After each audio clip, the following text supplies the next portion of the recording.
Rain was always good.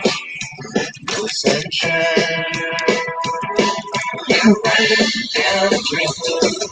You never come to me. Work your mystery. Write down a dream. Running down dreams is what NBA teams are trying to do today to get themselves in position to fight for an NBA championship in this still wild 2021 season. It's not 2020 anymore, but to be honest with you, the way 2021 started, it was almost like 2020 was standing there with his chest out, and 2021 came by him and was like, word, that's all you got? That's all you did to them? Yo, y'all see all them people standing down by the Capitol listening to the president? Watch this. Let me show you. Let me show you how you wreck shop.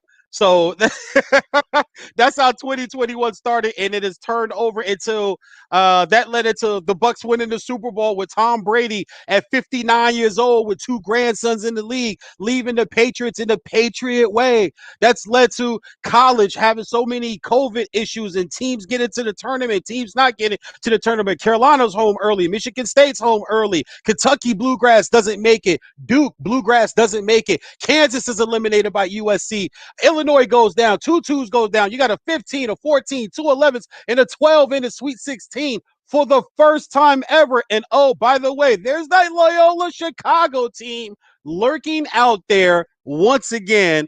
And here we go with March Madness, which has been pushed back. Normally, the second round of Sweet 16, the Elite Eight would have been today, tomorrow, Elite Eight Saturday, Sunday, but it's pushed back now to Sunday. Monday is when they will do the Elite Eight and the Sweet 16. I do want to welcome everybody live to Veejay'S Unsportsmanlike Conduct. I want to thank everybody for tuning in live on my IG, everybody tuning in live on my new StreamYard channel and my YouTube channel that we always got pumped up and ready to rock and roll and go around here, man. I want to thank everybody for tuning in live. Also, Spreaker.com. Don't forget to catch us on iHeartRadio, where you can catch us in podcasts. I'm getting about 86% of my listens from iHeartRadio right now, so that is tremendous. I want to thank everybody from there. And still on Spreaker.com, we are still peaking towards 20,000 downloads and listens, guys. I appreciate that so much, man. I got to clap it up for myself because my grandmama said, if you don't clap for yourself, ain't nobody else going to clap for you. So you might as well clap for yourself.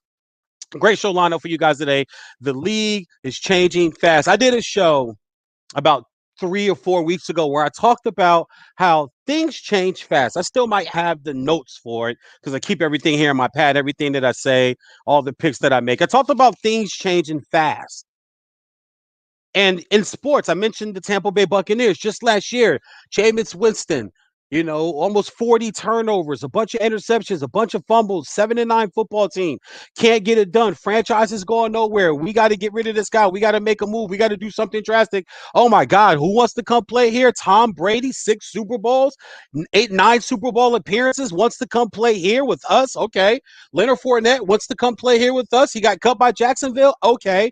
Gronk was retired on boats and shit, drinking Patron and vodka, dancing with girls in bikinis, having a great time. He's doing reality shows, hosting game shows. Oh, you want to come back and play too? Okay. Antonio Brown can't work out with the Pats, can't work out with the Raiders, left the Steelers. Oh, you want to come play here too? Tom wants you. It's all good. Tom, you straight? AB, you straight? Okay. You're not going to do much, but we'll just still bring you in. Okay. And just that fast. The NFL flipped on its head and changed. Tennessee, who we thought was going to be a dominant team this year, loses in the first round wild card at home to a Baltimore team that they shut down in Baltimore just a year ago in the playoffs. Look how fast things are changing with the Kansas City Chiefs. They were the darlings of the NFL for the last 2 years.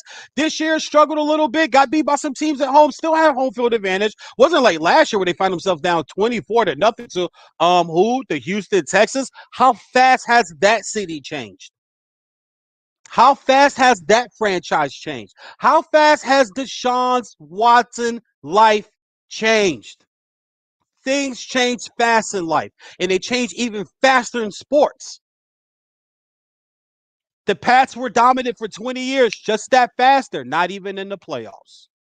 The Philadelphia Eagles, Foles, Philly special, catches a touchdown pass. Tom Brady threw for 500 yards that game, and they still lost.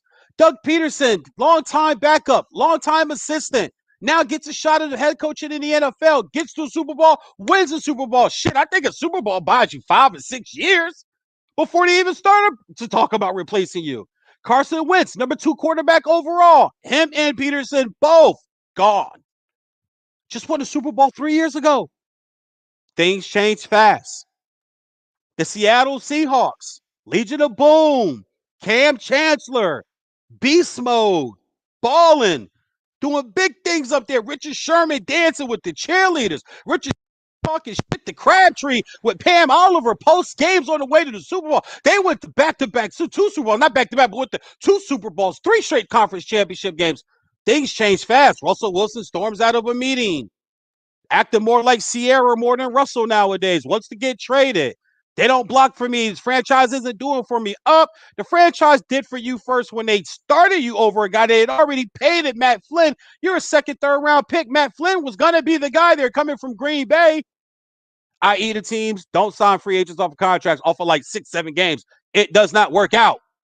It just doesn't work out. You got to see long-term tape. We'll talk about Zach Wilson a little bit with the number 2 overall pick. A lot of people think he's going to be the number 2 overall pick. I don't got him being a number 2. I wouldn't take him that high. Hasn't played enough of it. Hasn't showed me enough. Hasn't showed me enough of game feel. Be very wary of that. But the Seahawks did it to Matt Flynn. And the franchise took you. You're in the Super Bowl. The ball's on the 1. Marshawn just got it down to the 1.5-yard line. And they took you over Marshawn to try to throw a slant. And what'd you do? You threw a pick. You threw an interception. They chose you. Incidents with other people in the locker room that have been traded, been cut, been sent off, they chose you. Arguments on the sideline with the defensive players during games that we can see on TV, the franchise stuck behind and chose you. They've been choosing you. This is what happened when you marry it, when a pro athlete, a lot of times, marries a diva. You marry a diva, you start to act like a diva. But things change fast in sports. And with the NBA, things are changing fast. Just 2 weeks ago, if you really want to put it if you want to quantify it, just try to break it down best way possible can. Just 2 weeks ago in the NBA, there was a night where 6 guys had a triple-double. Harden had one, Randall had one, Russ had one, Greek Freak had one, and I believe Sabonis had one. But they had them against bad teams. I think the only team that had it against a good team were the Bucks, where Russell Wilson had his against the Bucks. They were 24-14 at the time. Sabonis had his against Phoenix. Phoenix was 25-12. The Pistons, OKC, and Washington, though, were all 10-28, 16-22, and 14-23.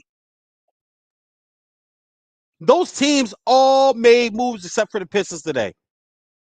The Knicks are looking to make more moves. Indiana's got Karis LeVert back. That was a move they made earlier in the year, but they sent Victor Oladipo to Houston. Houston's making all types of moves. I feel so sorry for that coach down there because you could have did this 2-3 years ago. You didn't wait till you have to get the black coach in to start. You had to wait to get the black coach in to start tearing the team down. 20-game losing streak. And a lot of people are like, oh, man, I like John Wall and Victor O. That's going to be nice together. Nope. Not for long, it ain't going to be. It was nice for about a month and a half, 2 months. It was nice for about that long, but other than that, nope.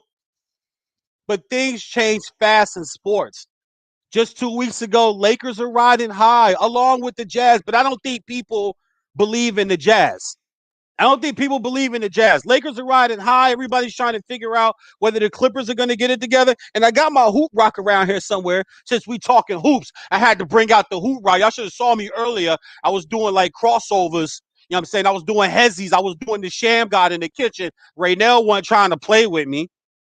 Raynell wasn't even trying to play with. She wasn't trying to play. She don't like playing sports with me. But I got the fresh hoop rock. I brought the fresh hoop rock out, show y'all my moves, show y'all my jump. Look at my form. Look at my shit.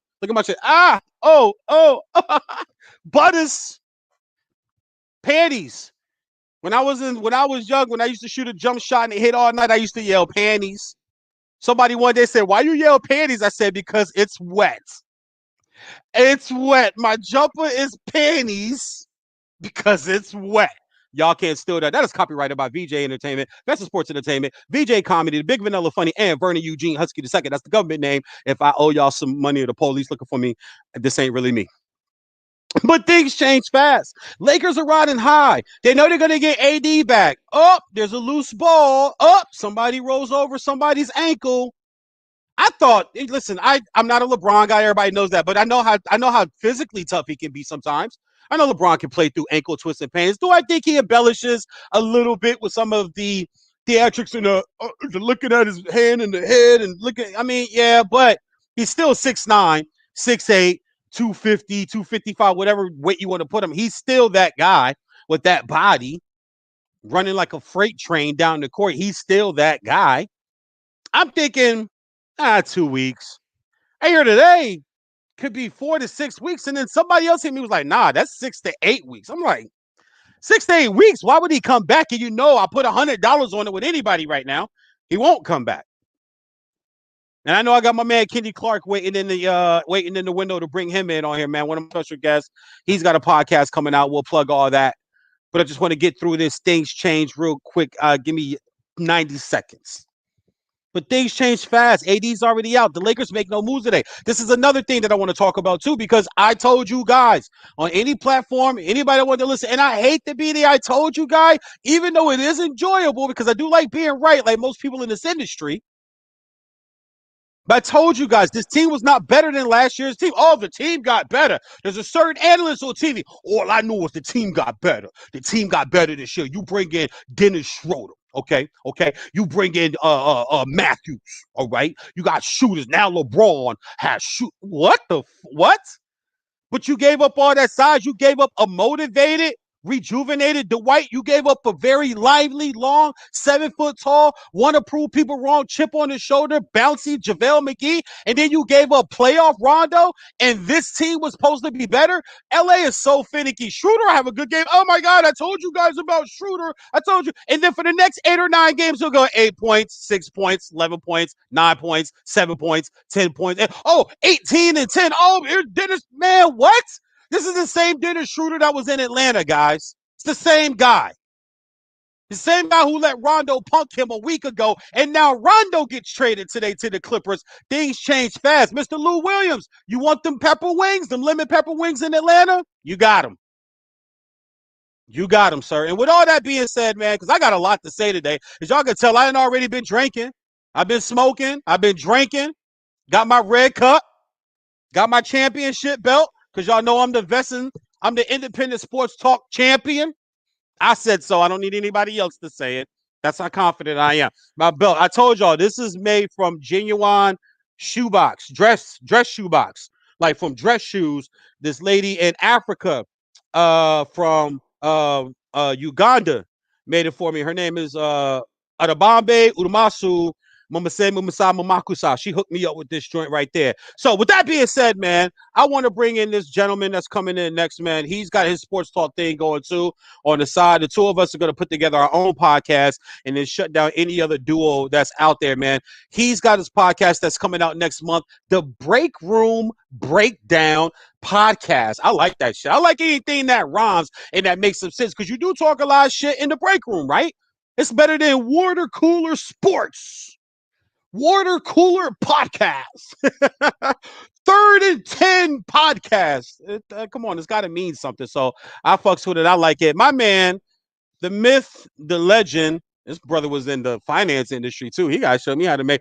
We talk everything but money. We didn't show each other everything but how to get me some more damn money, man. So I'm gonna bring in my man right now, Mr. Kenneth Clark, in the building. What's up, pimpin'? Hey, what's going on? Can you hear me? Yeah, I can hear you perfect. Can you hear me? Yeah, I can hear you. The world. What's going on? I'm loud, dog. Let me tell you something. I'm here for it. I'm loud, man. When you first talked to me and we first talked about mentoring, honestly, each other in this, because I always feel like you can learn from anybody, bro. Just because somebody hit me up don't mean I can't learn something from you. You know what I mean? 100%. So the one thing that people always say is, God, man, you're passionate, bro. I said, I want to teach people that I listen to a lot of podcasts and I'll check people out 5-10 minutes here and there. Most of them, honestly, are boring because they talk like this. And Very well, monotone. what I think they can do with that move, nah, bro. Nobody, like, honestly, nobody wants to hear that shit. Just being honest. No. Gotta have some energy, gotta have some passion, gotta have some character. Look at the guys on TV. That's why they're getting paid the 7 figures they're getting paid, the 6 figures they're getting paid, because they've been smart enough to develop. So yes, you're Yeah. right. The whole world hears me, man. Let's go right to it, dog. You heard me talking shit about your bum ass Lakers. I told everybody. That's why I want to start, and then we'll go into the free agents, the deadline stuff, and we'll talk some NFL today too, man. So I hope you got a good 90 minutes for me today. We about to talk some real sports. I told everybody when that team was put together, you heard it too. Oh, this team is better than last year, bro. You do not give up that size for unathletic Mark Gasol. If Mark Gasol can't jump higher than my 15-month-old, my 15-month-old will dunk on him right now. He'll dunk on him right now. Well, he's past his prime. You give exactly, but it's not that. The White was motivated, very springy, very bouncy, plays defense, protects the rim. Same with JaVale McGee. That was part of them winning the Mickey Mouse Bubblegum Championship last year. Playoff Rondo. That was part of them winning the Mickey Mouse Bubblegum Championship last year. But you gave that up, and you telling me that Wesley Matthews and Dennis Schroeder and Mark Gasol was supposed to be a better team. There's so much just falseness given about this squad. And now that I thought LeBron would be back next week. Like I may not be a LeBron guy, but I give him his props. I've seen him play through twisted ankles, and I'm sure he plays through bumps and bruises and stuff. He, you know what I'm saying? Like the theatrics he always has when he's looking at his nose and his hand. I get all that. That's just for cats like me to talk about and joke about. But, I thought, man, 2 weeks, man, he's tough. It's an ankle sprain. He's got to hold this team together until AD gets back. Then I hear today 4-6. I said, holy whoa. That's different. 4-6. And then somebody said, nah, bro. I heard 6-8. I'm like 6 to 8 weeks. I'm like, whoa, talk to me, man. Well, a high ankle sprain is a high ankle sprain. Especially I'm a football guy. So that's very serious ligament damage. So this isn't going to be something that he's going to be able to freak of nature his way out of, right? He's going to have to go through the process and rehab and do all the necessary things to get back on the court. But even then, when he gets back, what is it going to look like? And even more, where are the Lakers going to be in the standings? All right. Right now, I want to say 4th, 5th the Lakers are right now, but everybody in the Western Conference is about 1 or 2 wins apart. So there's a very realistic chance LeBron can come back and they're in the 8th seed in the Western Conference. And I told you earlier on the phone call that we had that if they're in the 7th or 8th or even 6th, he won't come back. He's not going to come back because he's got to protect. And you even said it earlier. Your response was no, because he's going to activate playoff LeBron. No, and I'm like, LeBron. It's going to be too late. It's going to be too late. It's going to be too late. They are not good. Listen, LeBron and AD, yes, I've always admitted that. But that supporting cast is some shit, dog. If you're telling me as a 6 or a 7, they can run through a 3, a 1, and a 2. Well, here's where I think the issue lies. I think last year, I'm not going to say last year was a complete fluke, but multiple people have made a very good point. They're depending on Anthony Davis to do something. They were dependent on him to do something that he hasn't done in years. And what is that? Play a full season, stay completely healthy. Right? He's never done it. Anthony Davis always gets hurt. All right. So, and you look at in the playoffs, and when they won the championship, they ran a lot of their offense through Anthony Davis. I think he was essentially the number one option. LeBron was kind of playing sidekick to him in that run. But now that Anthony Davis is hurt, all right, and then LeBron's gone, outside of those two, they don't have anybody that can consistently create their own offense. Okay, we got Dennis Schroeder, all right, but he has his nights off. And as a Lakers fan, I've been waiting for Kyle Kuzma for about 3-4 years now. He'll figure it out. He'll figure out eventually. He could probably go Julius Randle on us about 7 years into his career.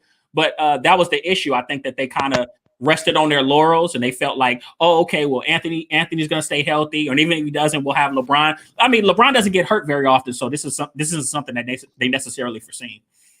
No, you're right. They couldn't have foreseen this coming. And I get all of that. Yeah, I 100% get all of that. But at the end of the day, there is a part of me that looks at this team and I just go, there's no way you can convince me this team is going to hold this together. Not when I hear that he's out 6 to 8, possibly. I would think LeBron is tough enough. I say 4.5.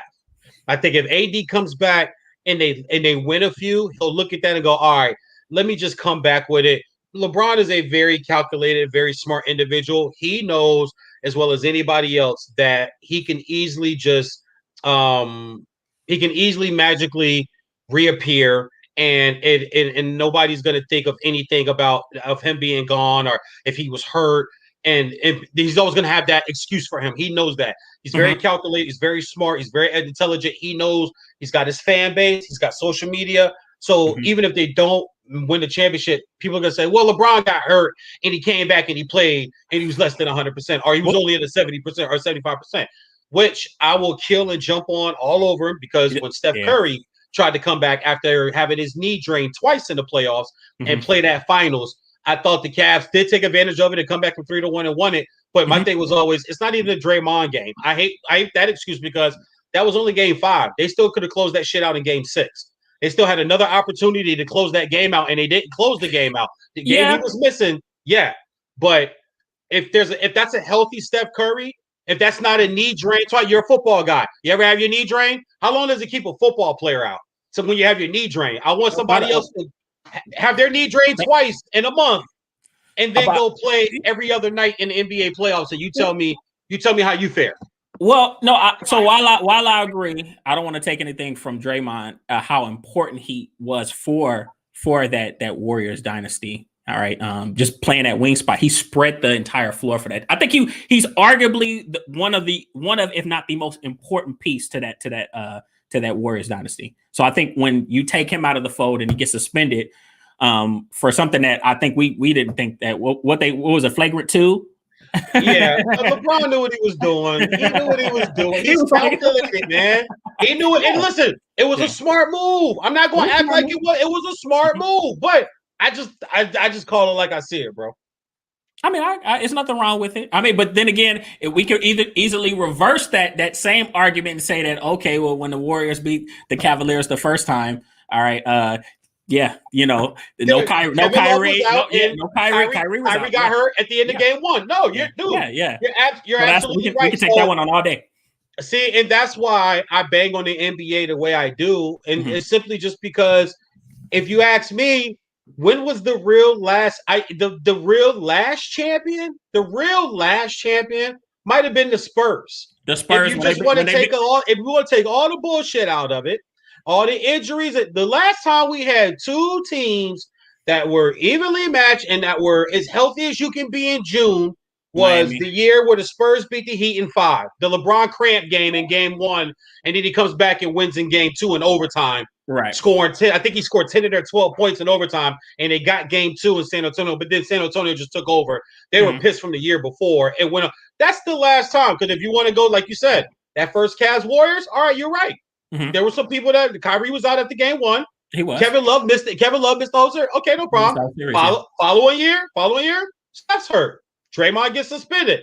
Following year after that, they go get Kevin Durant. So it kind of listen, I didn't like the move. I get the era we're in, and I call it like I see it. It did shift the balance, because Clay, Durant, and Steph is a super team.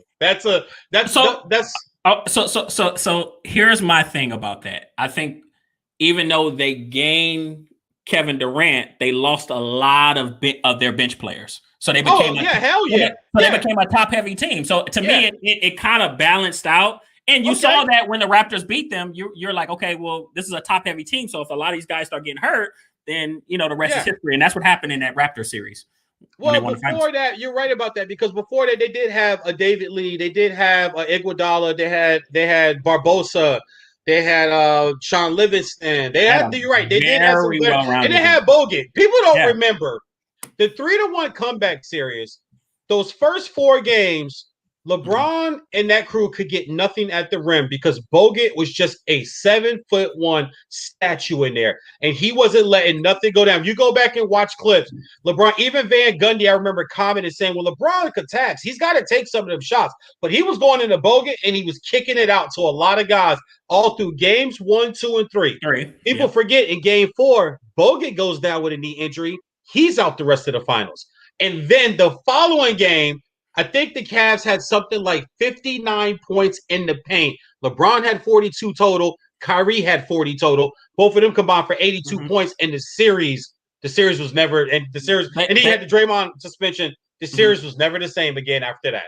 And then if we go to the following year, they have Durant again. And then if you go to the year after that, you have the Raptors and the Warriors, but Clay gets hurt. It's not the same team. They don't have the same bench players, injuries up and down. And then if you go to last year, you had the Mickey Mouse bubblegum. So at the end of the day, the last real finals, if you want to throw all that stuff in there, the last real finals we had was the Spurs and the Heat. I mean, and was it really evenly matched? Because they put their foot on those guys' necks, man. Well, they should have beat them in 6. They should have beat them in 6 the year before. True, I concur. But so I think them beating them in 5 was like a statement of, we should. It reminds me of the Pistons in '88, up 3-2. Isaiah has the 29-point quarter, brings them back. They have the lead. It's a tie, or they have the lead by 1. And there's the phantom call on Bill Laimbeer on Kareem Abdul-Jabbar on the baseline. There's the phantom call that's never a foul. He's standing straight up. He doesn't move. Jabbar shoots a hook shot. It's like, dog, nobody ever fouled him on a hook shot. The fuck call is this? But the following year, Detroit would have won that night, and they would have won in 6. The following year, the Pistons came back and swept them, and it was a statement of, we should have beat y'all last year. So this year, we're really showing you, we're gonna put our foots on your neck this year. So I thought that what that Spurs thing was like, man. So let's you know what? I'm gonna let you pick, man. You want to go NFL free agency first, or you want to talk? Because I got both. We got to get the football. I got the football too. Well, I tell you what. I actually want to see what your thoughts was on this March Madness craziness. Oh God! Right. Hey, I got March Madness news for you too, baby. So I had to talk to the basketball savant. All right, I wanted to talk about some of these upsets. All right, who are the surprise contenders? All right, because I mean, we had Syracuse beat San Diego State. A lot of people had San Diego State in their Final Four, and now they're gone.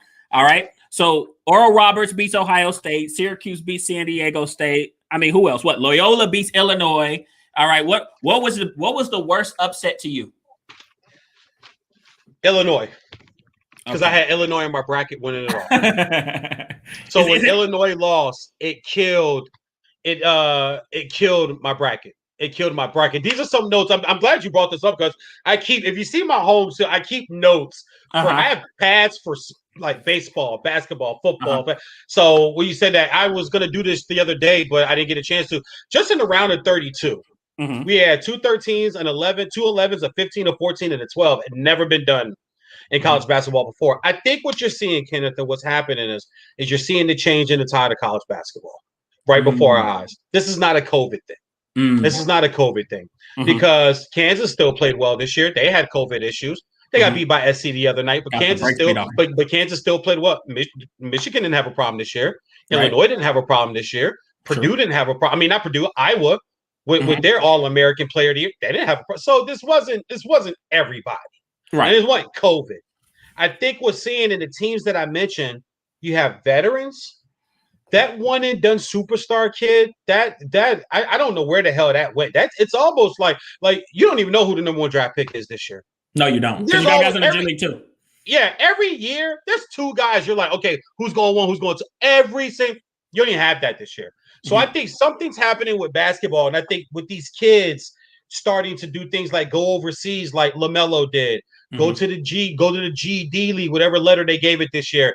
Go there, make a little money, get basically, okay, I'm gonna just go play pro now instead of going to play college. You know the old additive. We're both in school right now. You can always go back to school and get your education. You always can. You can't always be young and run and jump and gun with the big boys. That shit ends fast. So I think that's a factor in it also too. And coaching. I'm a Tar Heel fanatic. I love my Tar Heels. My nephew played for Carolina. I've been a Tar Heel fan my whole life. It was sad to watch Carolina play because you could clearly see that Roy Williams, he can't recruit with this era anymore. His recruiting ways are the big man, the lead the nation in rebounding every year, offensive rebounding. Yeah, dude, that shit looks good on paper. But in the tourney, it's about running, gunning, and it's about shooting.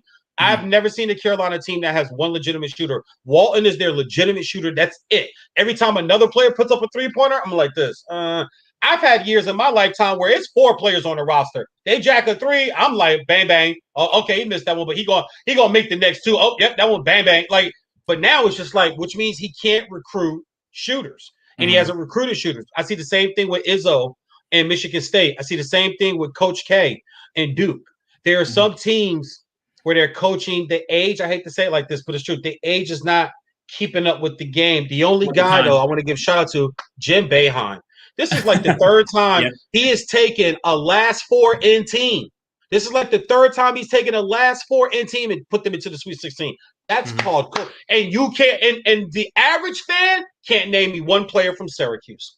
And he does it every single year. And just shout out to him. And they're going to win their Sweet 16 game. Syracuse is going to the Elite Eight. So let me ask you this. That being said, we mentioned all these elite teams that have dominated NCAA men's basketball for God knows how long. Yeah, is decades. Is it decades? Is it a shifting of the guard where you won't see your Dukes, your North Carolinas, your Michigan States kind of just run the show, or do you think that time is over? And do you think that the NCAA is becoming more balanced? And obviously, we're seeing the Pac-12 act a goddamn fool.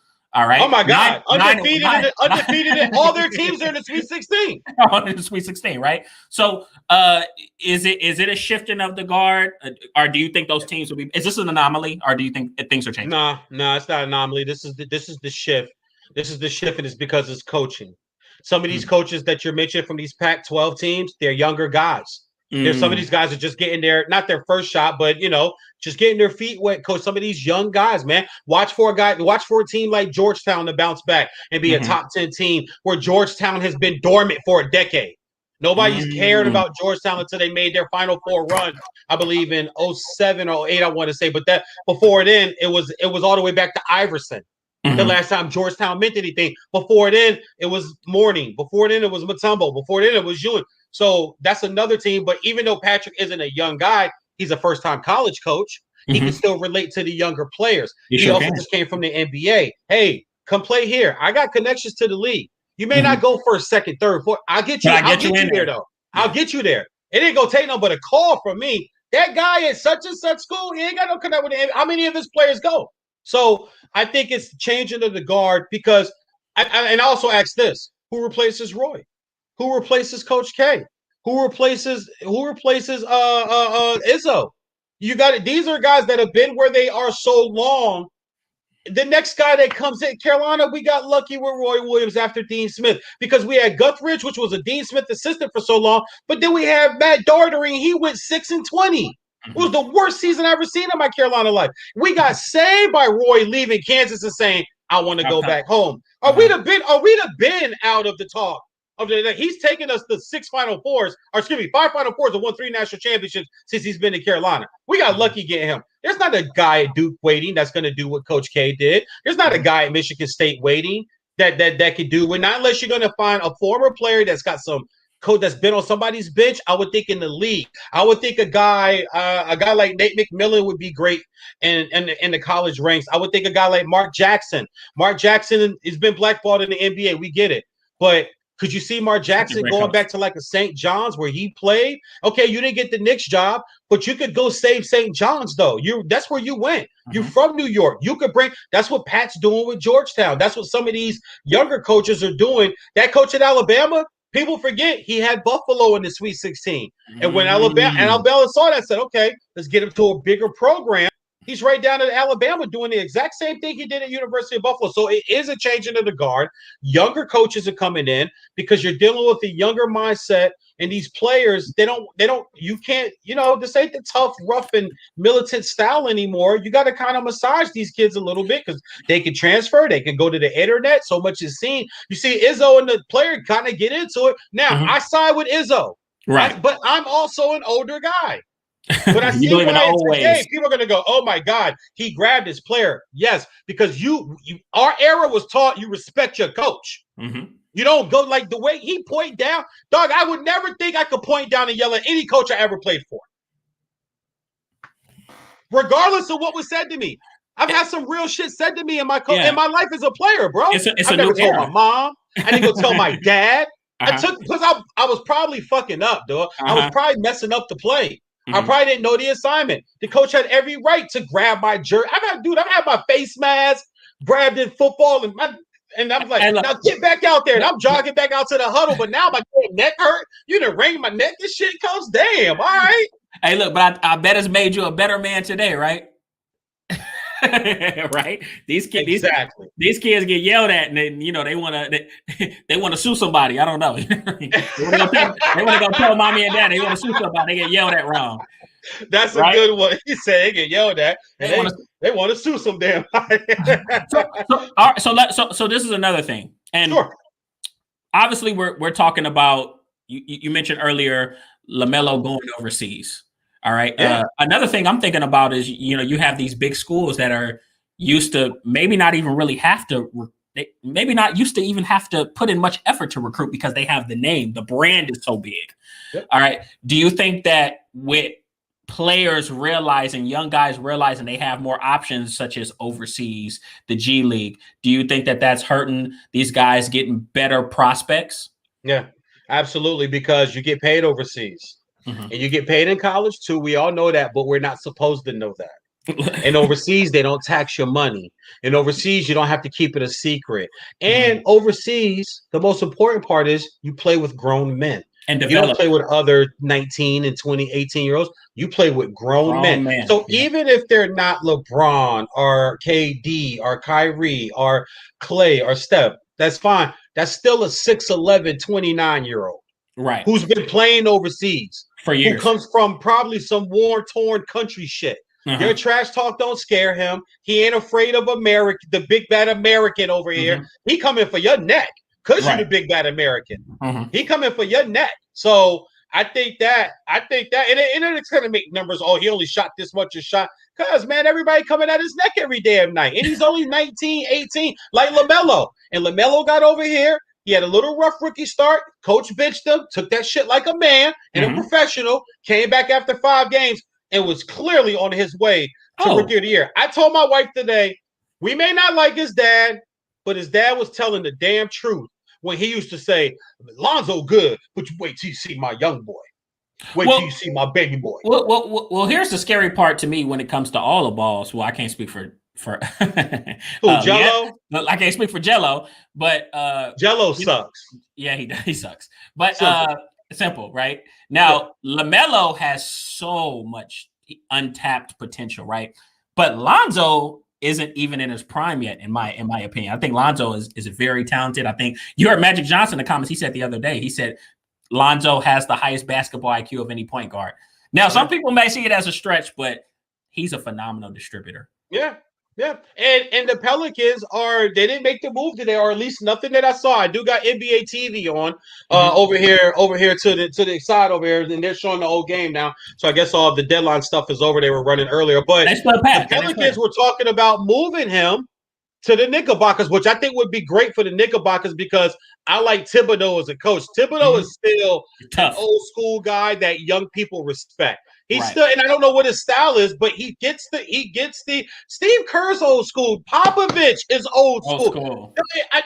I'm not saying you can't do it, but if you're asking me, is that going to attract the kid to the school because it says Carolina on it? For some players, yeah. But for players who really believe, once again, this year, there's not a runaway 1 and 2 pick.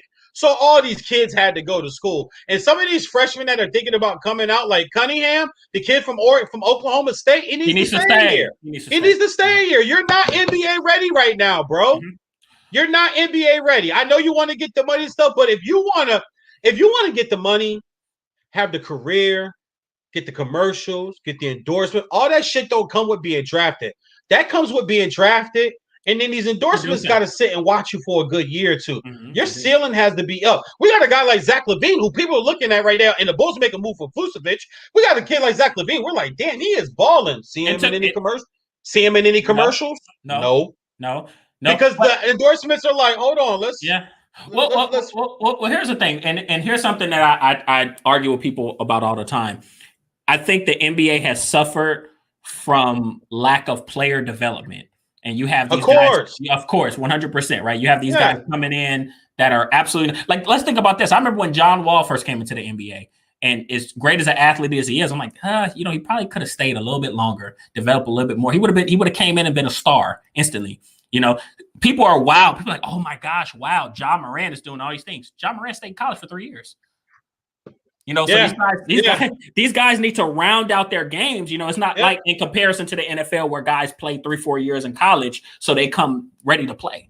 You know, well, so not only that, I'm sorry to cut you off because you were talking about Ja Morant, and of course he comes out with Zion, and I definitely wanted to pull this up real fast because every time I look at the standings once a week. Mm-hmm. I don't look at this. I look at the point spread because I be having bread on these games, so I look at the point spread all the time. But every time I pull this thing, it's like right now, the New Orleans Pelicans with Zion Williamson, who's having a really good year. He's having a damn good year. But they're 19 and 24. How? Lonzo, Zion, Hart, Brandon Ingram. JJ, Brandon. How in the fuck are you 19? Dog, there's no excuse. Well, they can't play defense. It's too much. Dog, that's still a 500 at least ball club. With no defense, that's still a 21 and 21 team. Not 19, not 19 and 24. That just tells me, and this is just the point of one and done. Zion, and I said this from day one. Yes, I wanted him to choose Carolina because I'm a Carolina fan. But I still thought, hey, he at least get us to a Final Four. And when he gets to the league, hey, it's on him. That's exactly what I used to say about him. If we sign him, he'll get to a Final Four. And then after that, because all I see, and I hate to say, all I see is like a Blake Griffin, Clarence Weatherspoon remake. You'll put up numbers and people will go, he's having a great year. And he ain't playing by himself. You play with the most improved player who can get his shot anywhere. Listen, at all the recent guys that came out of Duke, I'm starting to look and go, damn, Ingram might be Tatum, Zion, Cam Reddish, RJ up within it. It's 5 guys, top 3 picks, all out of Duke. I'm starting to look back and go, man, are the Lakers going to look back like a year and a half from now and go, boy, did we fuck that up? Well, the Lakers have been doing this for years. The Lakers have been doing this for years. Did we fuck that up? Giving up him and keeping fucking Kyle Kuzma.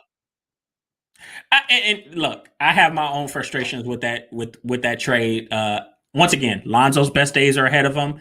You knew Brandon Ingram was right there to break it through and becoming an all-star. We had D'Angelo Russell. Look, D'Angelo Russell's a damn good player now. Yeah. You know, so the Lakers have a habit. They're not patient, and I think they saw LeBron, so they're like, we're going to chase the championship immediately. I guess it worked out in the bubblegum Mickey Mouse. What do you say? How do you call it? It's the bubble. I added to it yesterday. Okay. It's the AAU bubblegum Mickey Mouse championship. AAU bubblegum. Just to fuck with AAU because it was like watching it last year. I thought the league did a great job putting it on. They tried. They gave a lot of effort. The NBA, they did a great job. But I felt like I used to go to so many AAU tournaments with my nephew Kendall Marshall, who played with the Lakers out of Carolina. When he played as a kid, I used to go to so many AAU tournaments. When I watched the bubble last year, it felt like it just looked like the tournaments I used to go sit, and it was just team after team on the same court. And one side of the wall is blacked off because it's only bleachers on this side of the gym. And that's the way it showed the game, and there's nothing on the bench. It felt like, and so that's why I added. Yes, I say, you know what, man, that AAUS Mickey Mouse Bubblegum Championship, y'all Laker fans talk. I guess the Dodgers 60-game World Series. Also, was that a Mickey Mouse Bubblegum too? No, I call that the Wax Sauce World Series. That's the Wax Sauce. That's the Wax Sauce World Series, dog. Listen, okay, if they played 90, 95, 60 games mean they took off 101 games, B. That's like the NFL playing 4 games and you saying that's a real Super Bowl. Oh. Would you? Be honest. No, I wouldn't. Exactly. Asterisk. Exactly. Thank you. Yeah, so 60-game World Series. And this is what made it even worse. Y'all had 2 shots in the last 3 years to win this shit and didn't do it. I concur. They've been to 2 World Series, had a Game 7 at home, and couldn't win it. So the 60-game one, you gotta feel like, all right, this one's a little weak. This one's a little weak because we had a shot, we didn't do it, guys, and now we get this. Nah, hell no. So, but yeah, man, I'm with you. I love your assessment on Lonzo. and I'm with you, Lonzo. I'm the type of fan, and because we're still getting to know each other, sports fans. 100%, yeah. I'm the type of sports fan, Kenneth, that I stick with who I like, bro. I don't abandon guys. I'll stick with you till you retire, and then I'll be real enough to go, I did it. I did it with OJ Mayo. I've done it with Quincy Carter.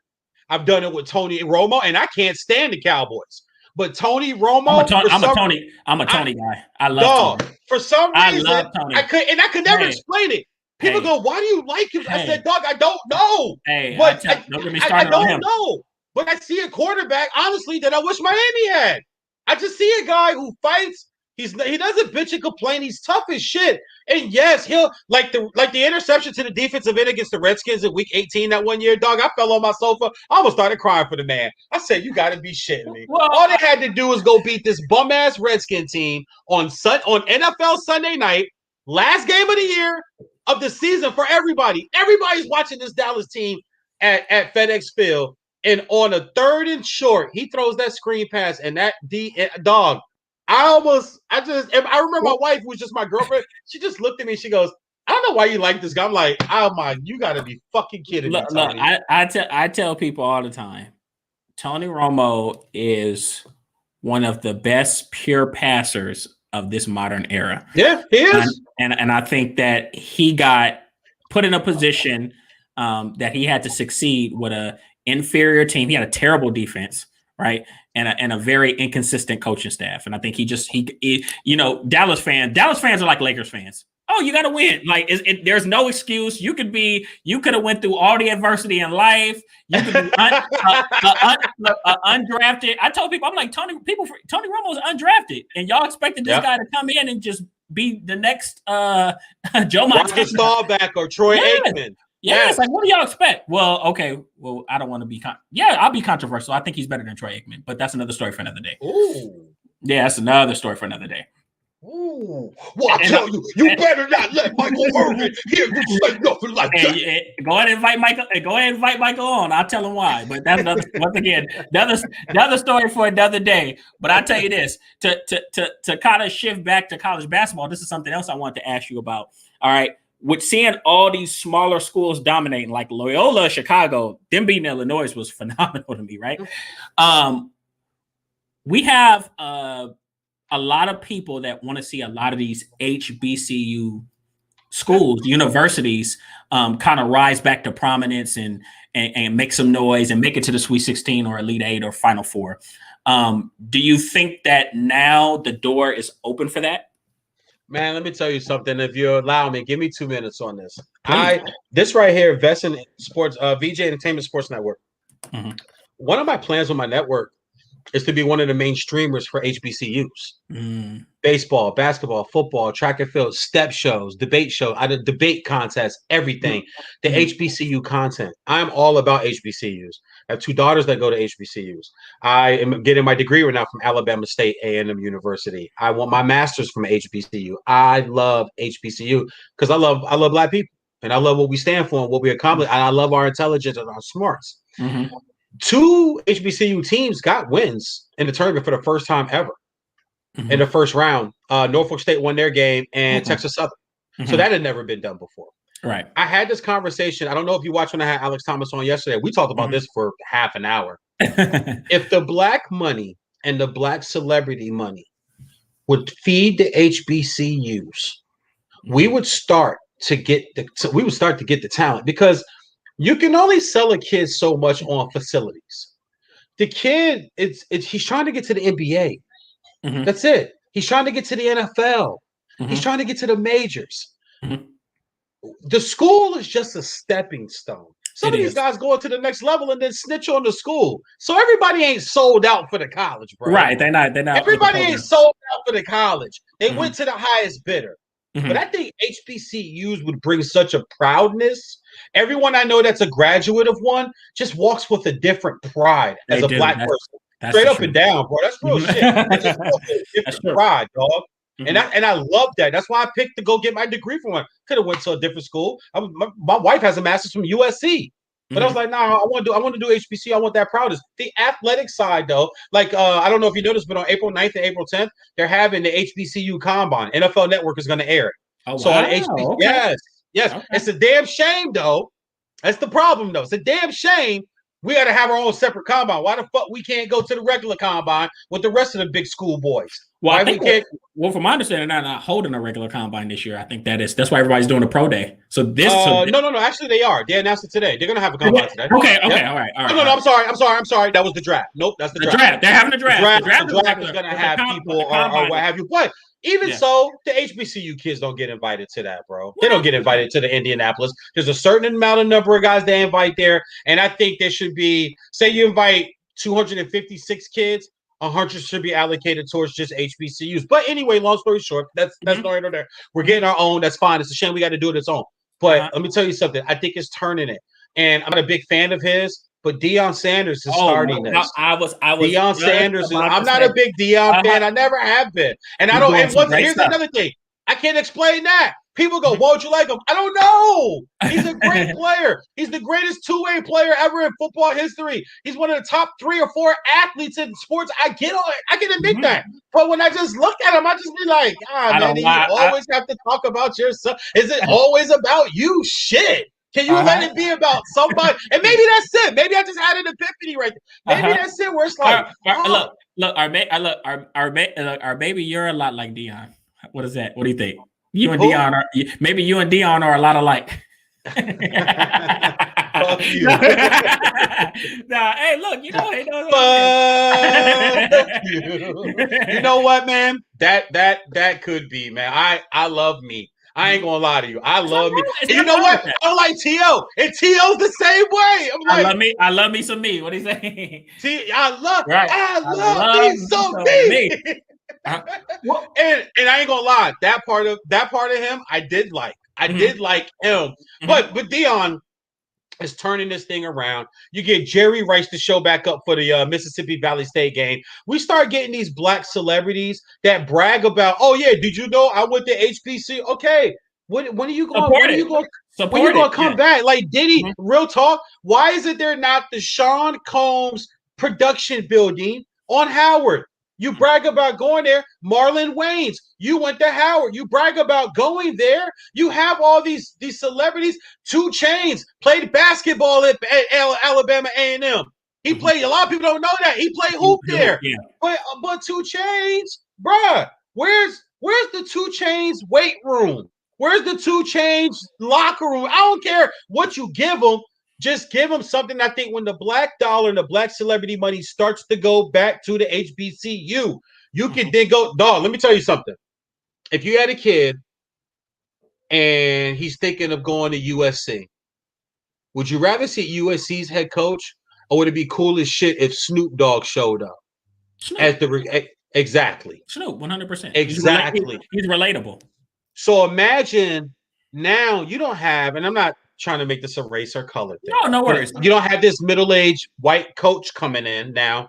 Now you have this celebrity who you follow on TikTok, who you didn't even know went to that school, who shows up to help recruit you to come to that school and show you the building that I'm building, the weight room that I built. Oh, that trashy. Oh, you're not trashy. I'm sorry. I don't want shit on my HBCU. But that not up to par field they used to play on, we took care of all of that, dog. I just put $1 million field down. That's that grassy turf now. Y'all, so they ain't got to be mowed, they ain't got to be watered, they ain't got to be cut. You're gonna play on that when you go there. You know what I'm saying? Yeah, no. And I'm gonna tell you something. I think what Dion is doing is not just big for football. I think it's big for HBCU sports as a whole. Yeah. And I read an article and they were talking about, you know, how he's because he's still in Power 5 recruits from these big schools. Yeah, right? His son was going to go to Florida State, and he told his son, "Nah, yeah, come over here." And his son and his other son transferred from South Carolina to his school. But what HBCUs have to offer, they may not have, at least right now, they may not have the pristine facilities. They may not have all the money. They may not have the best equipment, but what they can offer is culture. Yes. They can offer culture. And that's something that a lot of big Power 5 schools cannot offer to these young kids, especially these kids coming from places where we came from. I grew up in Los Angeles. You grew up in where? You from where? The DMV area? Right outside northern DMV, DC, Northern Virginia, Maryland. That's where I grew up. Exactly. Right. What do you look like going to Alabama University, right? With all these nice, facilities and stuff like that. We can't relate to that. Yep. Yeah. I got into 3. I got into Jackson, Mississippi Valley, and Florida A&M. Oh, wow. When I was in school, and I was applying to schools, I got into those 3 right there too. So, okay. I see we got another gentleman that's about to jump in. My man DF Dockett is from the Twitter. Yeah, I put it out on this Twitter group that I'm talking about because these guys they really wanted to jump in and talk some Frazier. You and I will get back to this other stuff because this is, like I said, Alex Thomas and I we talked about the HBCU thing yesterday for a good 30 minutes because and here's the thing. This would be so great. I want to see ESPN 7:30 Saturday night game with Herb Street and Fowler, and they're gonna call the USC Grambling State game. We're gonna call the Michigan Texas Southern. Start to pit these HBCUs when they start to get their recruits and the talent. Even schedule a game or 2 now because the game you think that's going to be 55-10 might be 21-20. They get the dub, but then people start to say, "Whoa, yeah," but dude, we got speed, we got size, we got power. So it's just that these guys don't get seen and don't get looked at. If you look at all the players who are busting the NFL draft, you can't tell me you couldn't have fixed that by going to some of these HBCUs and finding some of these tackles and running backs and receivers and DBs other than this big school kid you took where, the tape told you he was just an average player, but for some reason you thought you could do something with him. That happens a lot in football. What the truth is I think now the tide is I think we're kind of shifting back to the way things used to be because in the 70s and 80s, and I'm sure you remember this, in both basketball and football, you had guys from small schools. Absolutely. Get drafted first round. Yeah, so prominent players. So Jackson, Jerry Rice is from Mississippi Valley State. Doug Williams went to Grambling State University. So definitely. But let me get my man DFS Doc in the building. Talks a lot of basketball. He is on our Twitter group 25. Let me make sure I get the name right. I don't want to say this shit wrong, but it's like 25 podcasters or 25 something. You know how I am. I'm very anal about my introductions. There we go. The 25 sports content retweet group where we retweet a lot of each other's stuff to help everybody get followers and build. Very funny, long discussion yesterday where I think some things were taken out of content, and I want to have some fun with it. I know DF Dockett knows exactly what I'm talking about, though. But everybody, man, welcome, man. It's live Veejay'S Unsportsmanlike conduct on Spreaker.com, also on Yardstream, YouTube, and on my IG. My man DF Dockett, who is in the dark right now back there. What's going on, brother?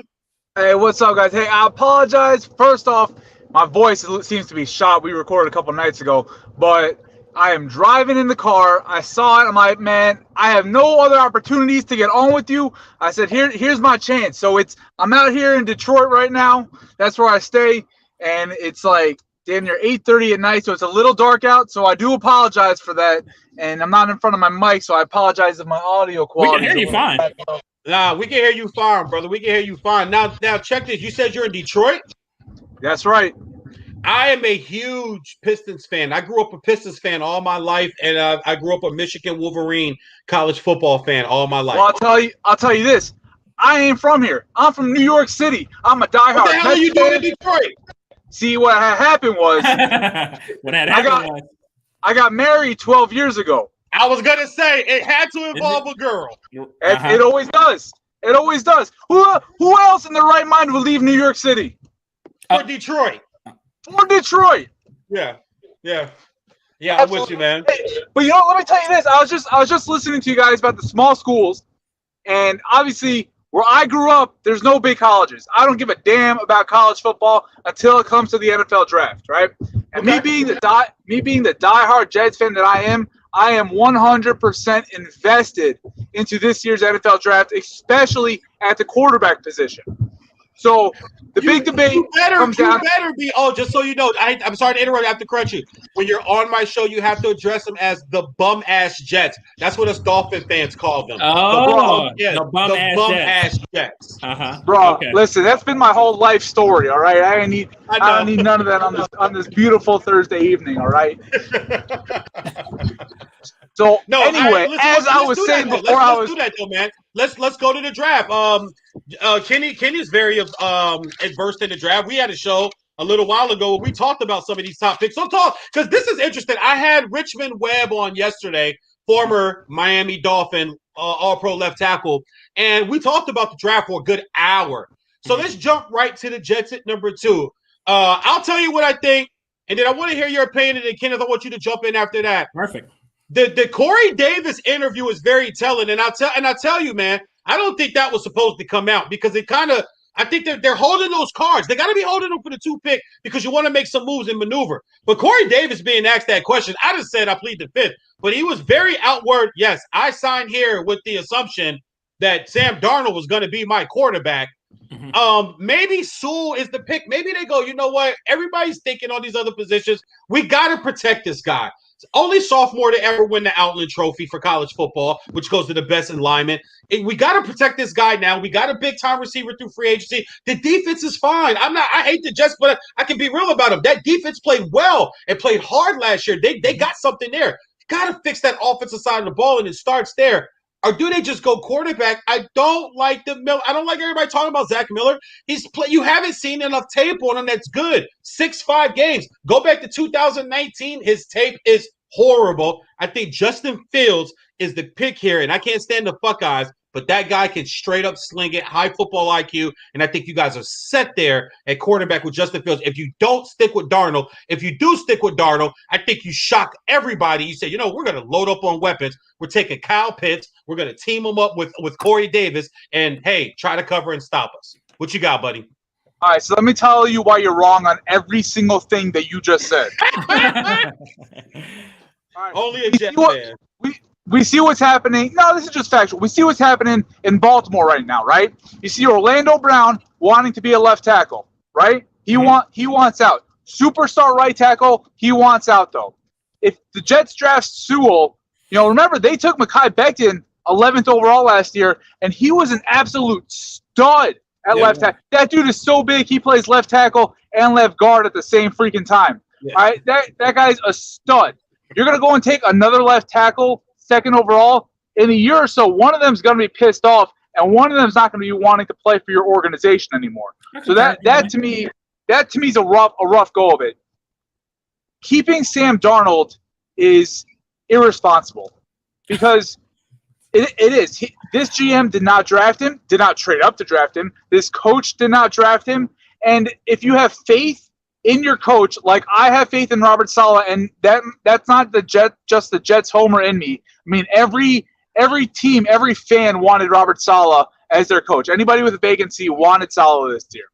And if you have faith in your guy, you're not picking in the top 5 anytime soon. That's the hope, right? Even with Sam Darnold as your quarterback, you believe your team's going to be good enough, not necessarily to be a champion, but good enough to be a middle-of-the-road team where you're picking somewhere between 13th and 20th.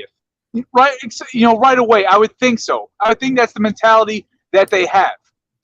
That being said, Sam Darnold only has 2 years left on his rookie contract? That's if they pick up the option. So you're going to pay Sam Darnold a lot of money, and he's so unknown.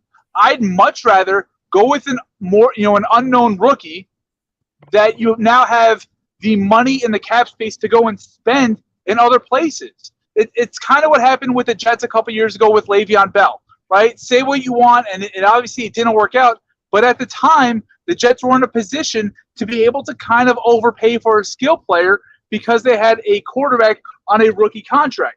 It's the same exact thing going on with the Jets again, right? Then it comes down to which quarterback do you want, Zach Wilson or Justin Fields? To me, it's Zach Wilson. I watch a lot of Ohio State being up here in Michigan. Justin Fields is an incredible athlete. Don't get me wrong. He might be the best athlete in this whole damn draft. But he makes a lot of really bad decisions. I saw him play a game against Indiana where he was throwing the ball left-handed to defensive linemen. And that worries the hell out of me. Zach Wilson this year threw 3 interceptions. I mean, I don't care who you're playing against. Batted balls, tip balls, you don't see a linebacker. Those things happen. But to only throw 3 interceptions over the entire course of the season, and it wasn't a running team where he barely threw the ball. That's a team where he was 3rd in the entire country in passing yards. So I'm absolutely a Zach Wilson lover this year, and I sure as hell hope the Jets go and take him. Well, I listen. I'll tell you this. I agree with the Sam Darnold contract stuff. Excuse me. I'm sorry. The lineman shit you said was great. I didn't think about it that way. Mhm. That's great analysis. But I only say smart things. You'll learn it's that. I coming only from say a guy smart that would be a smart thing to do. But I also think that you can still get Tool, bring him in at right tackle, and then you still have the stud, or you can flip flop or what have you. You can never have too many linemen. That's always a rule of thumb of mine in football. The Zach Wilson thing. Let's back up there. I watch a shitload of college football. And I say college football, like I call games for ESPN Radio and I watch and cover these guys and write for these guys. And I follow all college football. Like I said, 5-6 game tape does not overshadow against inferior competition. They played nobody last year. He didn't face a defensive back that's going to be in the NFL last year at all. He had an average of almost over 4 seconds to throw the ball last year, which was tops in the nation. That means nobody's getting a rush on him. Okay, they weren't playing anybody. You go back to the tape of 2019 where they're playing some people, he looks horrible. He looks really, really bad.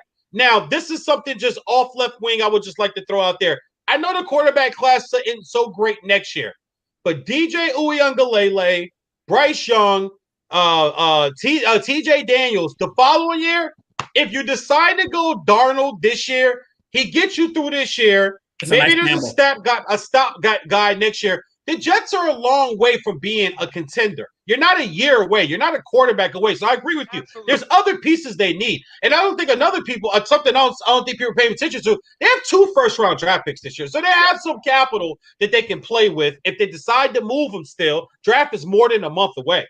They decide to move him still. But this Zach Wilson thing, for a gentleman that says he doesn't care about college football until you get to the draft, you guys got to stop listening to all this shit they put out on radio and TV. And I'm not saying that's what you're doing, but nobody was talking about this guy during the year. It's only until some of the experts start. They got to have a guy. Trevor, and we know who Trevor is, but you got to have a guy to go get, like Matt Jones. Everybody's open. I'm a Dolphin fan. Dude, I'm not sold on Tua. I've made that clear. Tua's got to get to a Super Bowl for me to say I was wrong. He ain't got to win one, but he got to get me to one because Marino took me to one. I was alive long enough to remember that. So he's got to do that for me. I'm not sold on Tua. I wanted Justin Herbert. That's who I wanted Miami to take because I covered an Oregon game and an Oregon State game, and I watched it with my own eyes, and I said, that's an NFL quarterback. 6'5", can make all the throws. Oh, yeah, let's go back to the Rose Bowl where Wisconsin is mopping their ass up and down the field, and the coach just goes, you know what, Herbert, hey, take this and go get us a Rose Bowl win, and he did it. That shows moxie. That shows what an NFL quarterback, what you're going to need your NFL quarterback to do. Justin Fields was playing with broken ribs, dude. It was picking Clemson apart in the college playoff. That's something that you can't measure. That's something that's not on paper. And that's something an NFL franchise is going to need. Kenneth, jump in there. And I will say this, Zach Wilson, I actually like Zach Wilson. I think that's fine. Yeah, right. I don't like him more than Justin Fields. I think he has I do think Zach Wilson has one of the best arms in this draft, if not the best. He can't argue. Just arm talent. But Zach Wilson doesn't have a performance on his resume like Justin Fields had against Clemson. So we can go ahead and dead that right now. Now, kind of dialing back to Sam Darnold. You mentioned Sam Darnold. I'm a big USC guy. I'm going to tell you why it wouldn't be wise to get rid of Sam Darnold. Would it be or would it be? Would not be. Would not. Okay. Yeah, would not be. One, he's battle tested. At this point, he's battle tested. He just survived 3 or 4 years with arguably the worst coach, the worst head coach in the past 20 years. Right? It's not arguable. He is the worst. It's not Right. He's pretty bad, right? So we've already seen the worst of Sam Darnold. We haven't seen his best days are ahead of him. All right. He has a lot of potential. Let's be honest. He hasn't had that many weapons to work with. He hasn't had a consistent running game. The offensive line for you guys is just starting to get put together. Why would you take a guy that's battle tested, that understands what it's like to play with nothing around him, and you're going to insert Zach Wilson into your division that has a Buffalo defense, a Miami defense, and a Patriots defense rebuilt Patriots defense. And a rebuilt Patriots defense. And a lot of those players are coming back. Dante Hightower will be back this year. Yep. So you think Zach Wilson, a guy who struggled against Coastal Carolina, was it Coastal Carolina? Yes. You think he's gonna come? You think he's gonna come to the Jets and he's gonna have success against those guys? I just don't see it. Now I like Zach Wilson a little further down the board. I think Carolina's a perfect fit for him.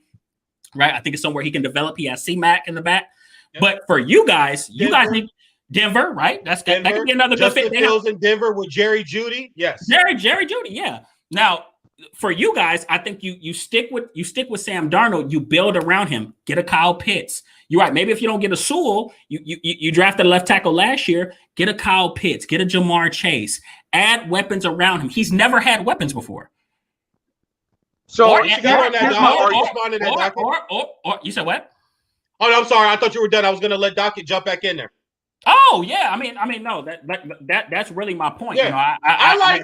You know, I agree with, like I said, I agree with the one alignment stuff. He's fit. That's good shit. That's good. So then it makes me say even more. Okay, just shock everybody and say, listen, we're gonna put more weapons around this guy. God damn it! What Pitts just ran? What 4.42 the other day? He ran a 4.42. Right up the trip. Right up the board.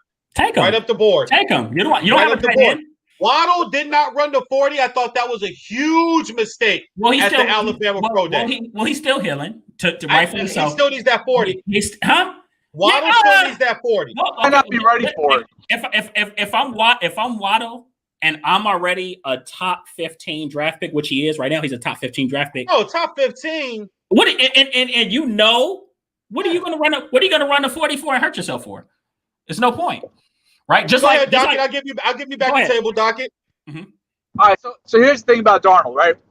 The reason why I wasn't as high on Darnold coming out of college is because he had a problem turning the ball over. Yeah. And that's continued in the NFL. Now, yes, could some of that be that he's coached by the worst?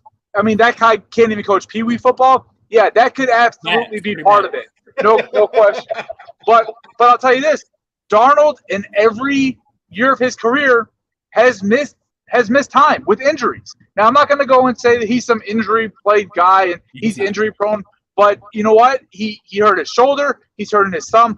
The mono, I'm not worried about that. I mean, I called Sam. I said, stay the hell away from Snooki. And he's like, you're right. I got you, bro. Yes, away from the nasty-ass women. Yeah, stay away from those Jersey chicks and go back up to Manhattan. I told him that he understood it's not going to happen again, right? But he's been hurt and he turns the ball over too much. And I think a lot of it, right?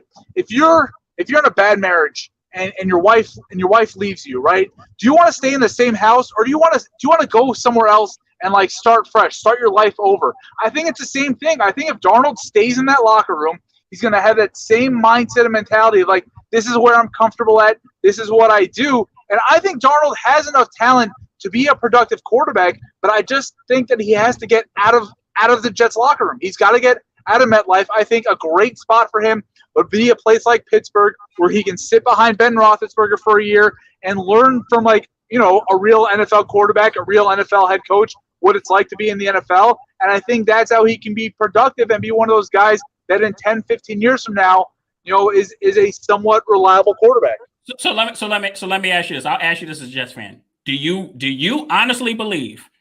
And there's nothing wrong with Sam Darnold going to other places. I think I love Washington for him, and I'm a Dallas fan, right? I think Washington would be a good fit for him. Do you legitimately think that Zach Wilson will come in and be an improvement over Sam Darnold in your division? Year one, not necessarily. I wouldn't expect that out of a rookie. But I would say the same thing about Justin Fields. Look, I'm not anti-Justin Fields. I just have Wilson higher up on my board. Right. Obviously, if Trevor Lawrence is there because Urban Meyer does something crazy, I mean, I'm not gonna be too upset about that either. But Zach Wilson, Justin Fields, even Trevor Lawrence, if they go into the Jets, they won. That's not a playoff team. This team has so many. They have so many holes. They have 0 cornerbacks. Their best linebacker hasn't played a game in 2 years. I like what they've done with the offensive weapons, at least from the receiver position. I really like Denzel Mims. I think Corey Davis is a guy that can find a niche and just be a support. Now, he can't be your one. He's not good enough for that. But he's somebody that can really build, be a piece. He's reliable. He's reliable, right. Jameson Crowder. He's not a one to you, Dockett? I think he can grow into. I think he can grow. No. I think he can grow into one. I'm just. I think he can grow into one. I think he could possibly be a late bloomer. He's been in the league for 5 years, and until AJ Brown came around, he was the one, and he wasn't productive. Like this year, he was a Devontae Parker this year, like that 5th-year guy that that kind of had a turnaround, right? You know what? Just Okay, like if you use that example, I salute, because I, even as a Dolphin fan, and it sounds like we're the same type of fan. Like, we are diehard for our team, but it sounds like we're team first and player second. And I was explaining this to another guy on the show yesterday that I did. I'm sport, team, player. I don't hold players over on my team. Anybody can fucking go. If we're not winning, anybody can go. I love Dan Marino, but when he walked off the field at 62-7 to the Jacksonville Jaguars, I knew it was over for Dan Marino. His last game he ever played for us in a playoff game, I knew it was like, okay, it's time to move on. Any player could go over the team if you're not productive anymore. True. So and Devontae Parker, they had to pay him 2 years ago because they had to pay somebody, but he is not a number one. That's why I hope you guys take a lineman or a quarterback at 2, so we can have our pick of the litter. I was just about to say that. I need the Jets. I need the Jets to take a quarterback or Sewell. So Miami, because people have Sewell going to Miami. And we just took Lawrence Jackson out of USC at left tackle. And every rookie's not going to come in and dominate. But he did show flat, okay, this guy can block this guy, but he needs more coaching. That's what coaches are for, right? If you guys talking about Gates, right? You can't just bring players in and say, here's the playbook, go. No, you got to coach guys up. Technique, footwork, hand. How are you eating? Your nutrition, the trainers. It is a collective effort in the NFL. That's why it makes football the best sport. 53 guys in the NFL, over 90 in college. Everybody's got to do their fucking part. You can't just add Durant to Steph and to Clay and go win. It just doesn't work that way. So you got to pay somebody. And they had to pay Devontae, but we need another number one. That's why I'm hoping you guys take a quarterback or you take Sewell at 2, because then at 3, Miami can sit and go Smith, who do I Waddle, want? Pitts, Chase. It's amazing. It's amazing how you're wrong over and over and over again. This is incredible. Oh, God. It's amazing. I'm gonna love doing shows with you. It's amazing. Look, I hate the Dolphins with all my heart. The Dolphins, the Patriots, the Bills, the Yankees, the Phillies. I hate all those teams. But I'm a fantasy football diehard. I'm a football diehard. I love the game 100%. And I'll tell you, my belief on the Dolphins, I hope for their sake they take Devontae Smith. Now, I think Devontae Smith is a star. I think all this crap about, he doesn't weigh enough, that means nothing, right? Yeah, maybe he can't take a big hit up the middle, but that kid with the ball in his hands is an absolute superstar, right? I don't want you guys to take Devontae Smith because I think of that. But I think Penei Sewell is a star left tackle. And yeah, you took Austin Jackson with the first round pick last year, but that guy to me has always projected more to be a right tackle anyway. And you said before, I can agree. And you said before, like, you can never have enough tackles. You can never have enough offensive linemen. Mm-hmm. You're left tackle right now. I'm just telling you what I want, Docket. I'm just telling you what I want. I got you. And look, I want Jamar Chase. If you're asking me the third pick right now, I want Jamar Chase all fucking day long. He's the best receiver in this draft. He's the best receiver in this draft. Easily. And I wouldn't even argue that. He should have been able to come out as a sophomore. He was so good as a true sophomore. Dominant. It was Yeah. You guys remember the national championship game? 100%. The crazy part is Jamar Chase basically did the same thing Devontae Smith did this year. Essentially, here's my thing about Devontae Smith. Yeah. The weight thing, okay, I get it. I'm a type of sports fan, and as I told Kenneth earlier, we're learning each other as sports fans, Docket. Mm-hmm. I don't like guys that's light in the ass, bruh. I just don't. Tariq Hill's a small guy, but he's stocky. He's built. I don't like dudes that's too light in the ass. I watched Devontae Smith. I watched Devontae Smith get hurt falling on his ass, and I watched Devontae Smith break his hand by putting his hands up to an oncoming player, and they were both slowing down. That shows me a sign about your body, dog. And whether you're taking big hits over the middle, that does not matter. It only takes one. It just takes one. Now, if he's going to be Isaiah Keem, if he's going to be Torrey Holt, if he's going to be Marvin Harrison that makes the catch, sees the get down, if he's going to do that 98% of the time, then I'm all for it. But if he's going to be a small guy that wants to prove that I'm a big, I can take, bruh, It's not gonna I last give long. it a year and a half before he faces an 8, 9, 10-week injury because he took a hit that he did not have to take. Nothing changes about physics, homie. Nothing changes about body and physics. He weighed in How at old is 170, Devontae Smith? like 24. How old is he? 24? I got him at 23, 24. I don't think he's that old, but like he's still. There's no way he's 24. He got out of high school what? 18. He's got 20, no, he's not 24. You're right. So 20, 21, 22. Right. He's still a kid. He's still growing, right? The size that he is now, in 3-4 years from now, he's going to be bigger. Tyreek Hill, when he came out, mind you, as a 5th-round pick, right? He was also a lot smaller. Hollywood Brown with the Baltimore Ravens. He's a lot smaller. I'm gonna go ahead and correct you there. When Tyreek Hill came out of Tyreek Hill was a running back at Oklahoma State first. Thank you. So yes, he was at least 185, and his 185 is a small compact. Yes, it's a different 185. And I'm gonna tell you this: as much as I like Devontae Smith, he does not have the speed that Tyreek Hill has to get away. No, with and nobody does. Yeah, and it's bullshit. Bullshit that every year somebody's got to be compared to Tyreek Hill. Who's this year's Tyreek Hill? Now it's on Rondell Moore. But they're doing that. But hold on. But they're doing that with Zach Wilson. You know why everybody's buying in to Wilson? Because the name Mahomes got compared. When people took that, they go, "Oh, he throws kind of off balance, and he throws dog." Whoa. Just like, listen, I'll flip. Let me just say, I'll flip real fast. Go ahead. I don't like to bang on Trae Young. But you know what hurt Trae Young is that people said, "Oh, there's the next Steph Curry." That's what hurt Trae Young, and that's what's going to happen to Wilson because you're asking. Let me ask you a question: if other people can do what Mahomes do, then why the hell aren't they doing it? Look, Mahomes is number one. He's 1A. He's 1B. 1B. He's also 2, 3, 4, and 5. That's how fucking good Patrick Mahomes is. He's head and shoulders above everybody else in the NFL, and there's really no question about it. Look, these talking heads, they go and they make these comparisons because it's what sells. You know, just like sex sells, comparing somebody to the best in the league, that's what sells. Just like everyone coming around now, who's this year's James Robinson? Nobody's going to be fucking James Robinson. Nobody's going to be an undrafted rookie and be 5th in the league in yards. And if you're expecting somebody to be that, you're just batshit out of your mind. Same thing with Mahomes. If you're expecting someone to be Mahomes, if you're expecting someone to be Tyreek Hill, if you're expecting someone to be Christian McCaffrey, get your head out of your ass because it's just not realistic. Well, I tell you this. Why are people I agree once again with everything you're saying. That's perfectly stated.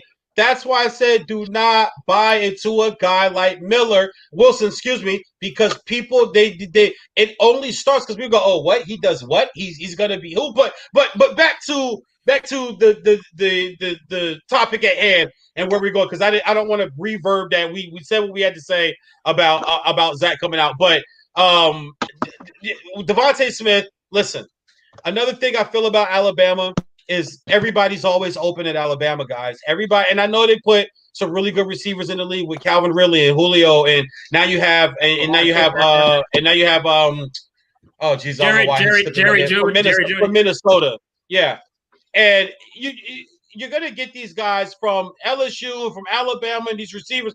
But all these guys are bigger guys. All these guys, and I know I don't want to weigh. Like I said, I don't want to hang on the 170. But it's still 170, guys. Like, you got to have Deshaun Jackson speed. And I personally know Deshaun Jackson being out here in Long Beach and living a block away from Cal Poly High School where he played ball. You got to have – if you're going to be that size, boy, you better be able to run like Deshaun Jackson. And he can't run like Deshaun Jackson. And Miami, listen, I'll put lunch on it, Docket. I'll put lunch on it. The first time we meet face-to-face, sandwich and a ginger ale, buddy, on the loser. Miami, there's no shot in hell they take. I'm a cheap date, brother. I'm a cheap date, and I got a kid, and my wife is pregnant right now, so I ain't got money to be spending on motherfuckers. Bro, I got 3. I got the feeling. Yeah. So, but I'll put lunch on it, bro. Miami, there's no way in hell Miami takes him unless Miami trades with either Carolina or Denver to fall back to 8 or 9. Because everybody knows Carolina and Denver wants to go get a quarterback, and they know that at the least they'll have 2 of those guys to take from, whether it's Pitts, Waddle, Chase, Smith. They'll at least have 2 guys because nobody knows what Atlanta's going to do. I honestly do believe that Cincy, if Sewell falls to Cincy, you got to get Burrow. Burrow got sacked so much last year. You got to protect Burrow, even though I would like them to get him some offensive weapon help with John Ross out the building, with AJ Green out the building. You got to run it back, but you got to have receivers at some point. Philly, we don't have no idea what the hell Philly's going to do. Philly is acting like they don't believe in Jalen Hurts now. They just brought in Flacco as their backup. They were fooling with Nick Foles. So unless he falls to them at 8 or 9, there's no way in hell they take Devontae Smith at number 3. No way. No, I don't see it. I don't see it at all. I don't see it at all. And you mentioned. Go ahead. Yeah, go ahead. Sorry. No. I was going to completely change the topic. Go ahead. No, I was just going to say, you mentioned Atlanta at 4. I think Atlanta's going to stand pat. And I really think if Kyle Pitts falls to Atlanta, I think they're going to take him and they're going to pair him with say, hey, we'll just put more weapons. We'll worry about the defense later. Because last year wasn't the offensive problem with Atlanta. No, it wasn't. It wasn't. They scored points. And I think it's too early. Atlanta's in that position where either we're going to take the best guy available or we're going to trade back. They need defensive help, but there's no defensive player in this draft that's worth the top 5. No. There's not a franchise changer in this defense. Not in this draft. Again, can you guys just stop being wrong for once this entire time that I've been up here? There's not one defensive player. Who's the franchise changing defensive player in this draft? Micah Parsons. Knock it off. Knock it off. Are you kidding me? Knock it off. Knock it off. Listen to me. That is what I will not allow. I'm going to tell you this. This is what Micah Parsons is. Micah Parsons is a very athletic off-ball linebacker. He doesn't have great instincts. He's not great in coverage. He's not a thumper. He's just a big athletic kid. That's all he is. I'll tell you this. I'll tell you a guy who I think is a better overall linebacker. I think Zaven Collins is a better linebacker than Micah Collins is. Yeah. I love Zaven Collins. Yeah. He can do everything. He can rush the passer. He's phenomenal in zone coverage. He can stop the run. He's athletic. He has nice burst. He can do everything. He's a thumper. He brings wood. Yes, and he brings the wood. Yes, he's a nice kid. So I'll tell you this. Micah Parsons has a very high ceiling, but I wouldn't say that I'm going to bring Micah Collins in right now and he's going to change my franchise, and he has character issues. So I was about to say that's why he ran to 40. That's why, and I tweeted in the docket. I know you saw it in the group. I tweeted and put it in the group. I said, has this 40-yard dash now going to quiet some of those? Because I know there's a GM out there who saw that and goes, wow, a linebacker who can run. Bruh, every linebacker in the NFL can run.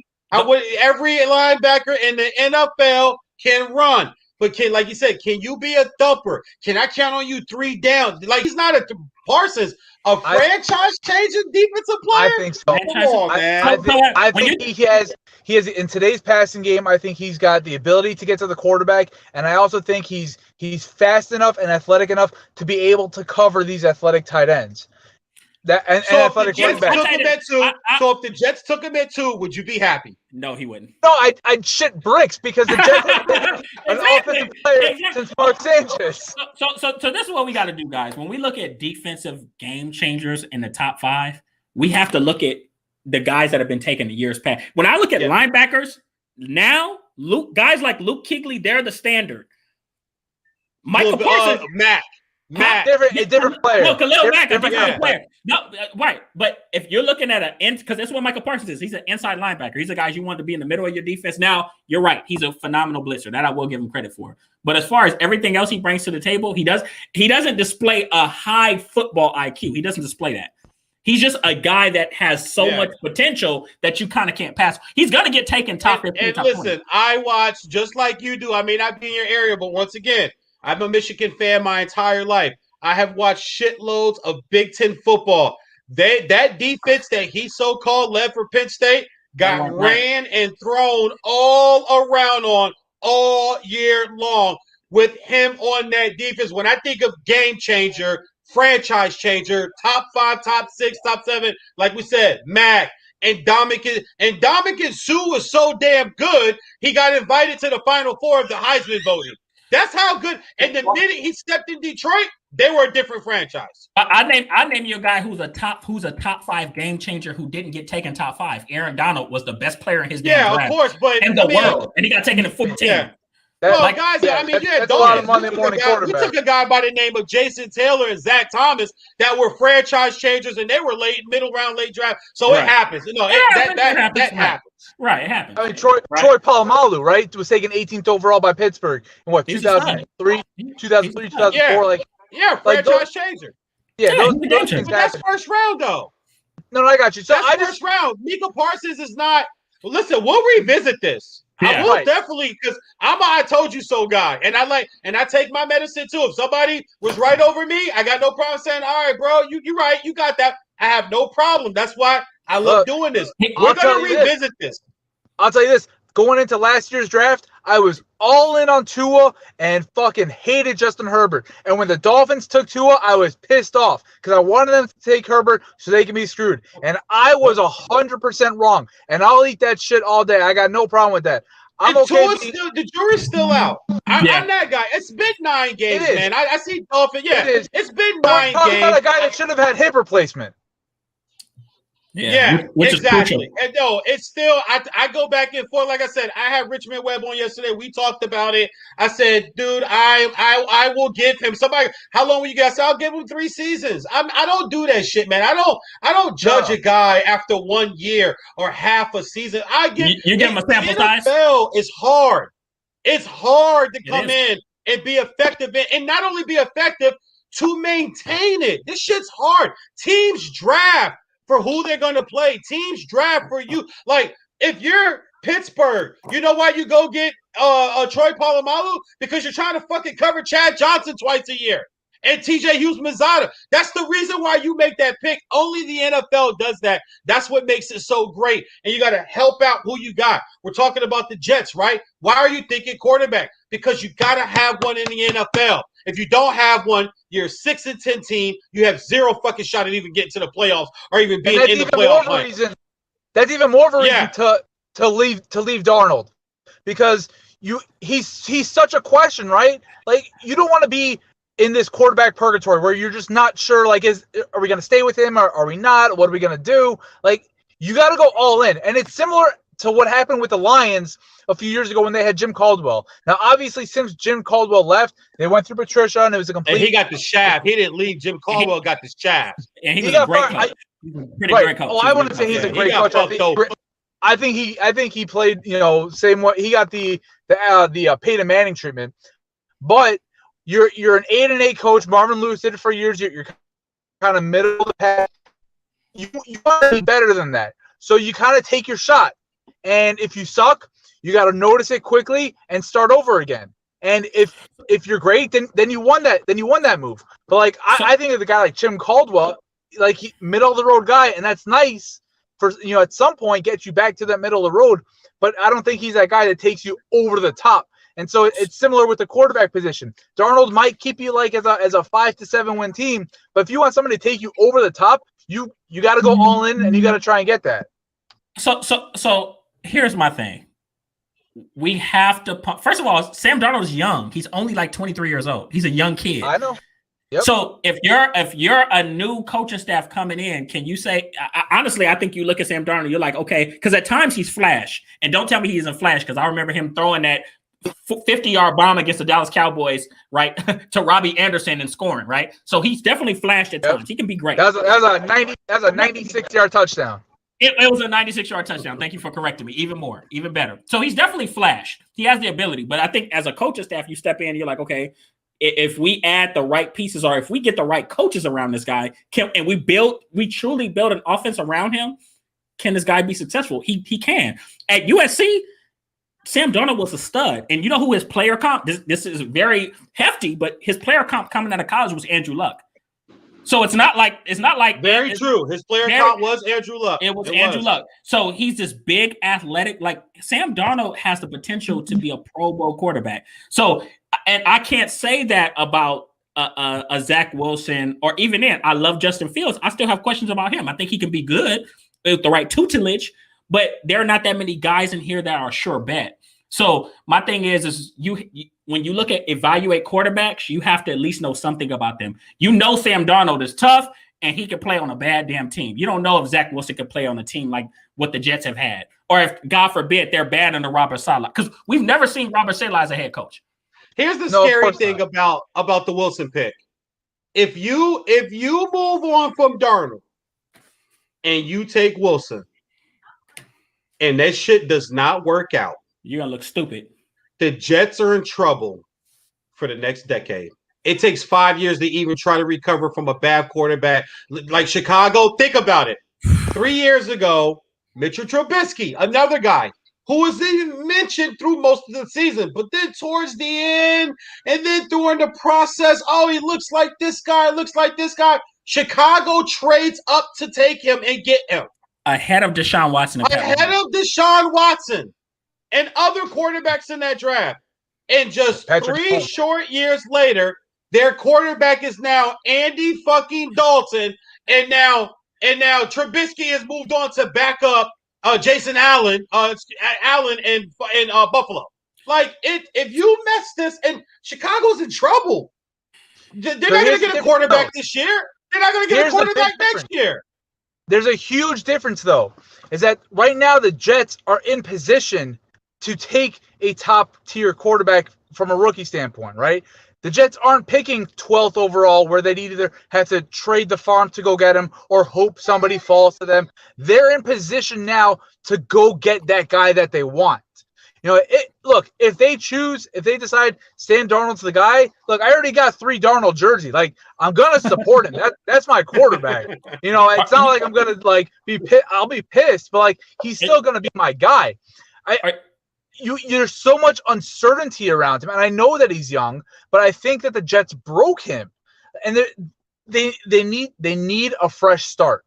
And if you have Darnold and this year, and you're not sure, are you going to pick up his option for 2022? And if you don't, what's going to happen after this year? Do you want to go and re-sign him? Like, there's a lot of questions. So Doc, let me throw a curveball at you. Let me ask you this. Yeah, because I got to go in about 2 minutes.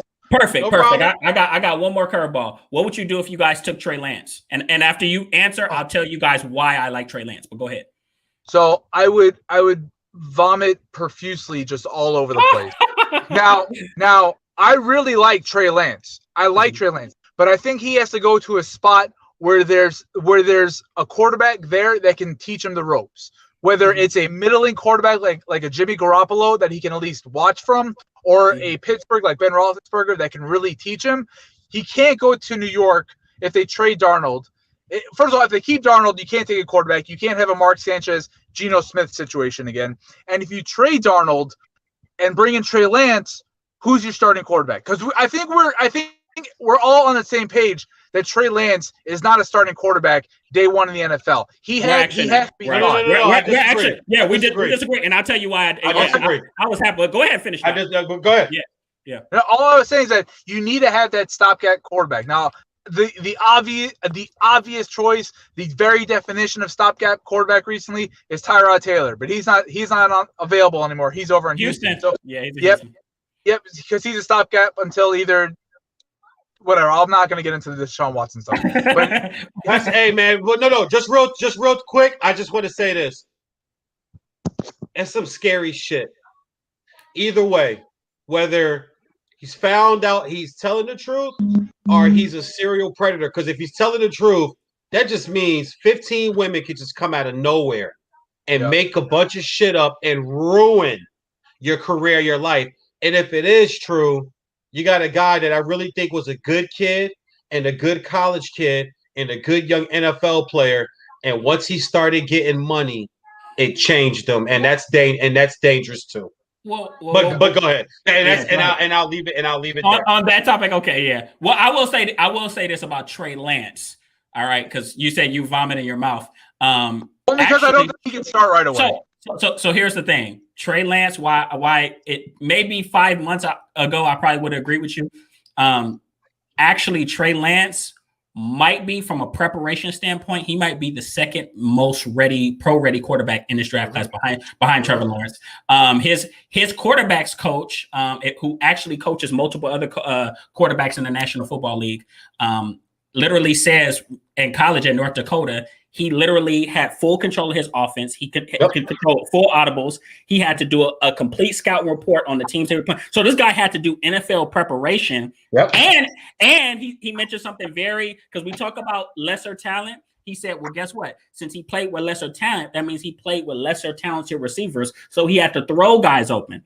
So if Carson Wentz can come to the NFL and start right away, I think that Trey Lance can come in. And I think that Trey, And also his size. A lot of people don't talk about his size. For some reason, they try to make it out as like he's this little. Trey Lance is 6'4" and 225. Like he is a big, he's a big, tall, statue kid who, like you said, IQ. But when you put the tape on, it looks good coming out. And every scout has said so. They said one thing about him, he's fundamentally sound.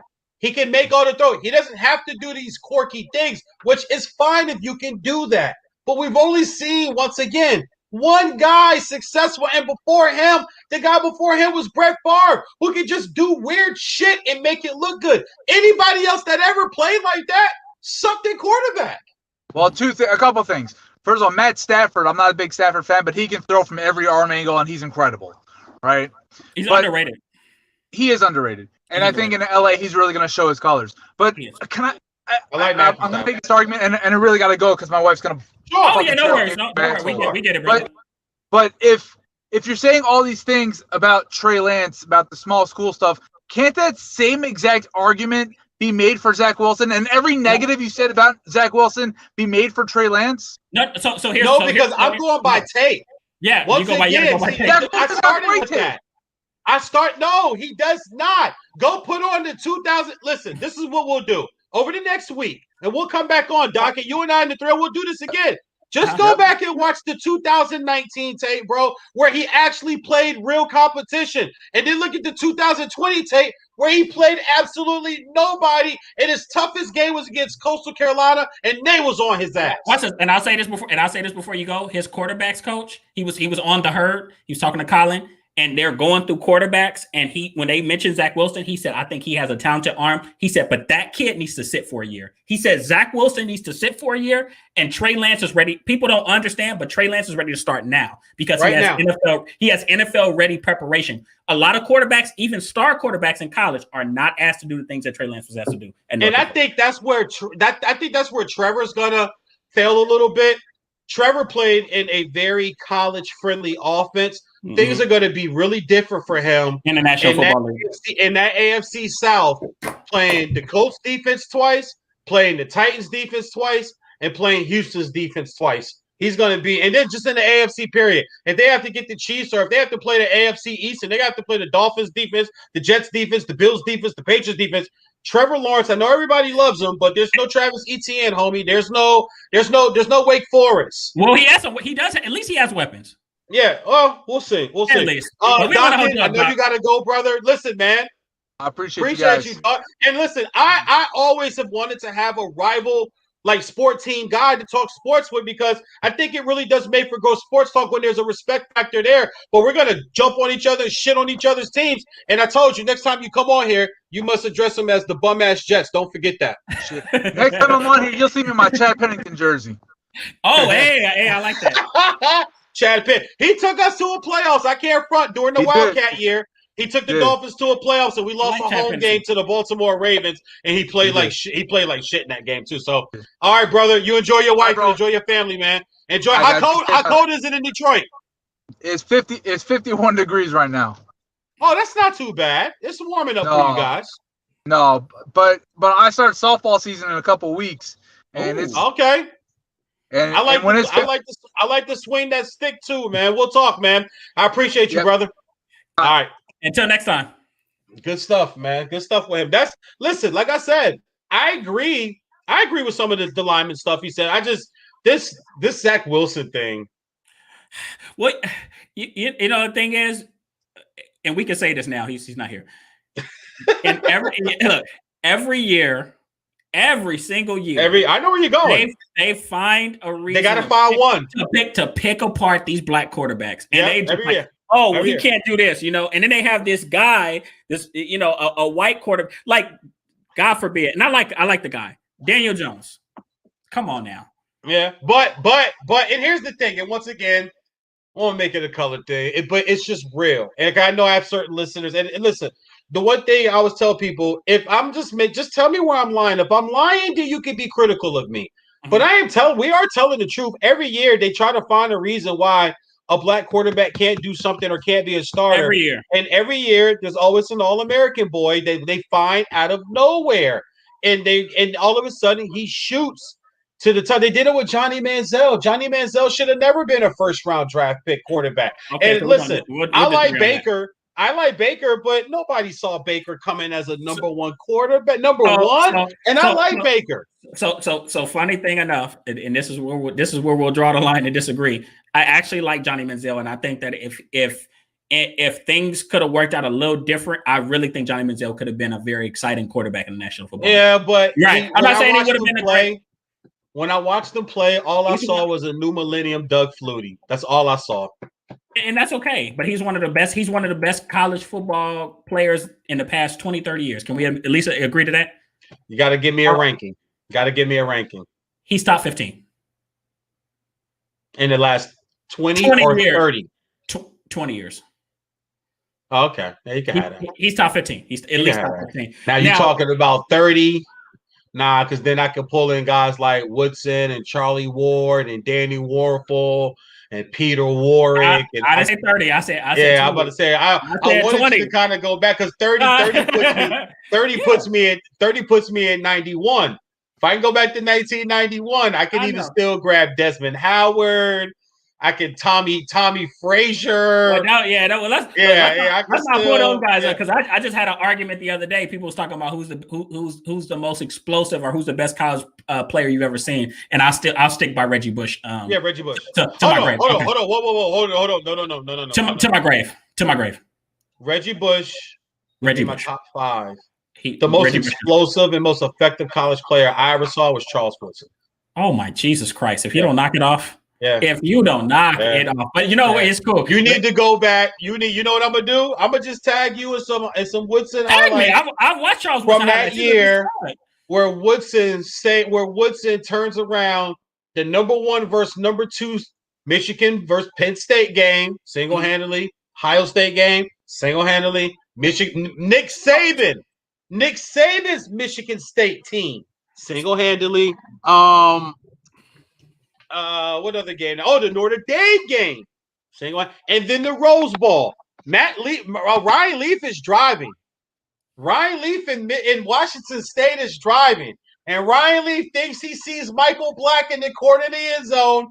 And he lets it go. And out of nowhere, you see this navy blue number 2 jersey. Charles Woodson, there was never – Reggie Bush is my guy.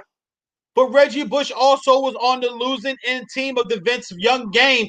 And I know that may not go against Reggie. It does not matter. It does not matter. So he didn't do enough in that game to beat Texas.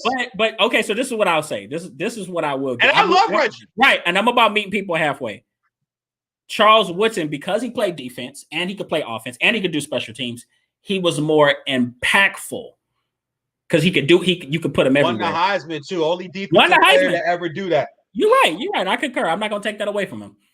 Defensive player of the year, Super Bowl champion, Big Ten player of the year. Now, as far as effectiveness with the ball in his hands, there might not have been nobody better than Reggie Bush in college football history, and we could throw a whole bunch of names. See, that's hard. See. I tried to give you top 5. Look. People gonna say I had a Florida fan try to argue Percy Harvin with me the other day. No, I said, I ain't even going there. Right. I'm going Herschel, Bo, OJ. I'm going balling it. One night.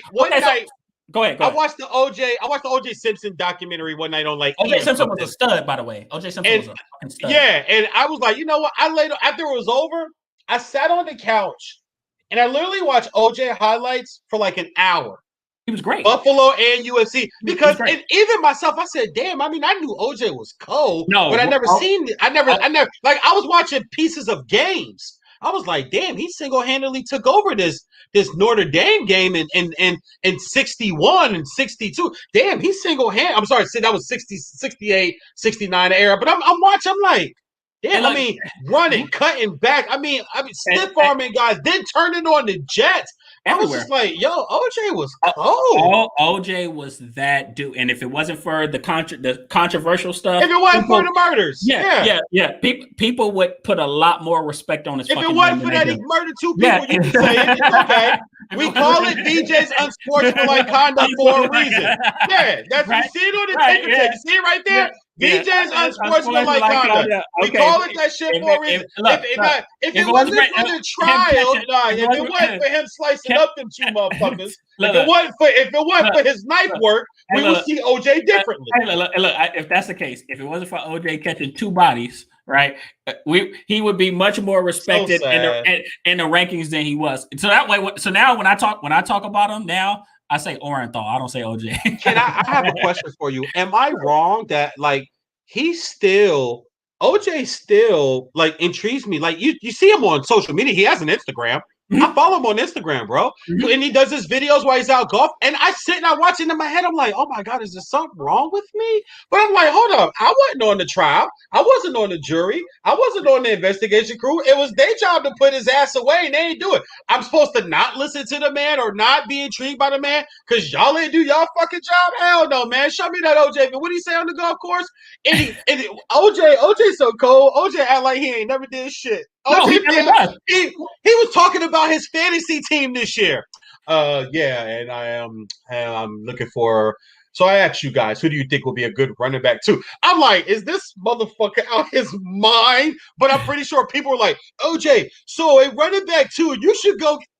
It's just, I don't know, man. I guess I'm open to the world. I'm like, we all gonna die. We all gonna mess up. We all gonna fuck up and do stuff, man. And my closet ain't clean. I got skeletons. So how am I to judge another human being? And that's really how I try to live, man. Athlete, actor, next door, and it don't matter. Like, hey, bro, I got some shit that you probably knew. You probably wouldn't like me neither. So I ain't tripping, bro. And I find myself watching OJ videos like, okay, cool, man. At least living his life, golfing and shit. I'm like, what is wrong with me? Well, that's the thing. Is this OJ any different from the OJ we were getting in the 80s? No, he's always been this big, funny, charismatic guy. Yep. You know, who people like. People loved him. And people loved OJ. Yeah. Hey, look. White people loved OJ. No. Blacks too. No. Everyone loved him. I just had to make the extra. Oh yeah, of course. Well, it was him, but that was the thing. He's the one who said, "I'm not black. I'm OJ." Yeah, he's the one who said that. We didn't. And I'm sure white people were like, "No, you're black, but we still like you." And black people was like, "You still black? What you talking?" Like he was the only one in the middle of that who's like, "I'm not black. I'm OJ." White folks is like, "No, you're Orenthal, and we love you. You're still black, but you're Orenthal. You're the juice. We still love y'all." And black people too. When he got off the trial and went to the black church, black people put their arms. I was on Earthquake's radio show recently, and we were talking about Candace Owens. Would she get back into the black community? It's like a panel of 5 of us. Everybody's like, nah. I said, you damn right she will. We the most damn forgiving people. We're the most forgiving race on planet Earth. Nobody has been through more than American black people over the history of this planet. Or let's just go over the next 450 years. Oh, can I get that? Just give me the last 420 years. We have been through the most. The bottom gene case. Yes. Oh my Jesus Christ! We will always, because we are loving people. We took Kanye back.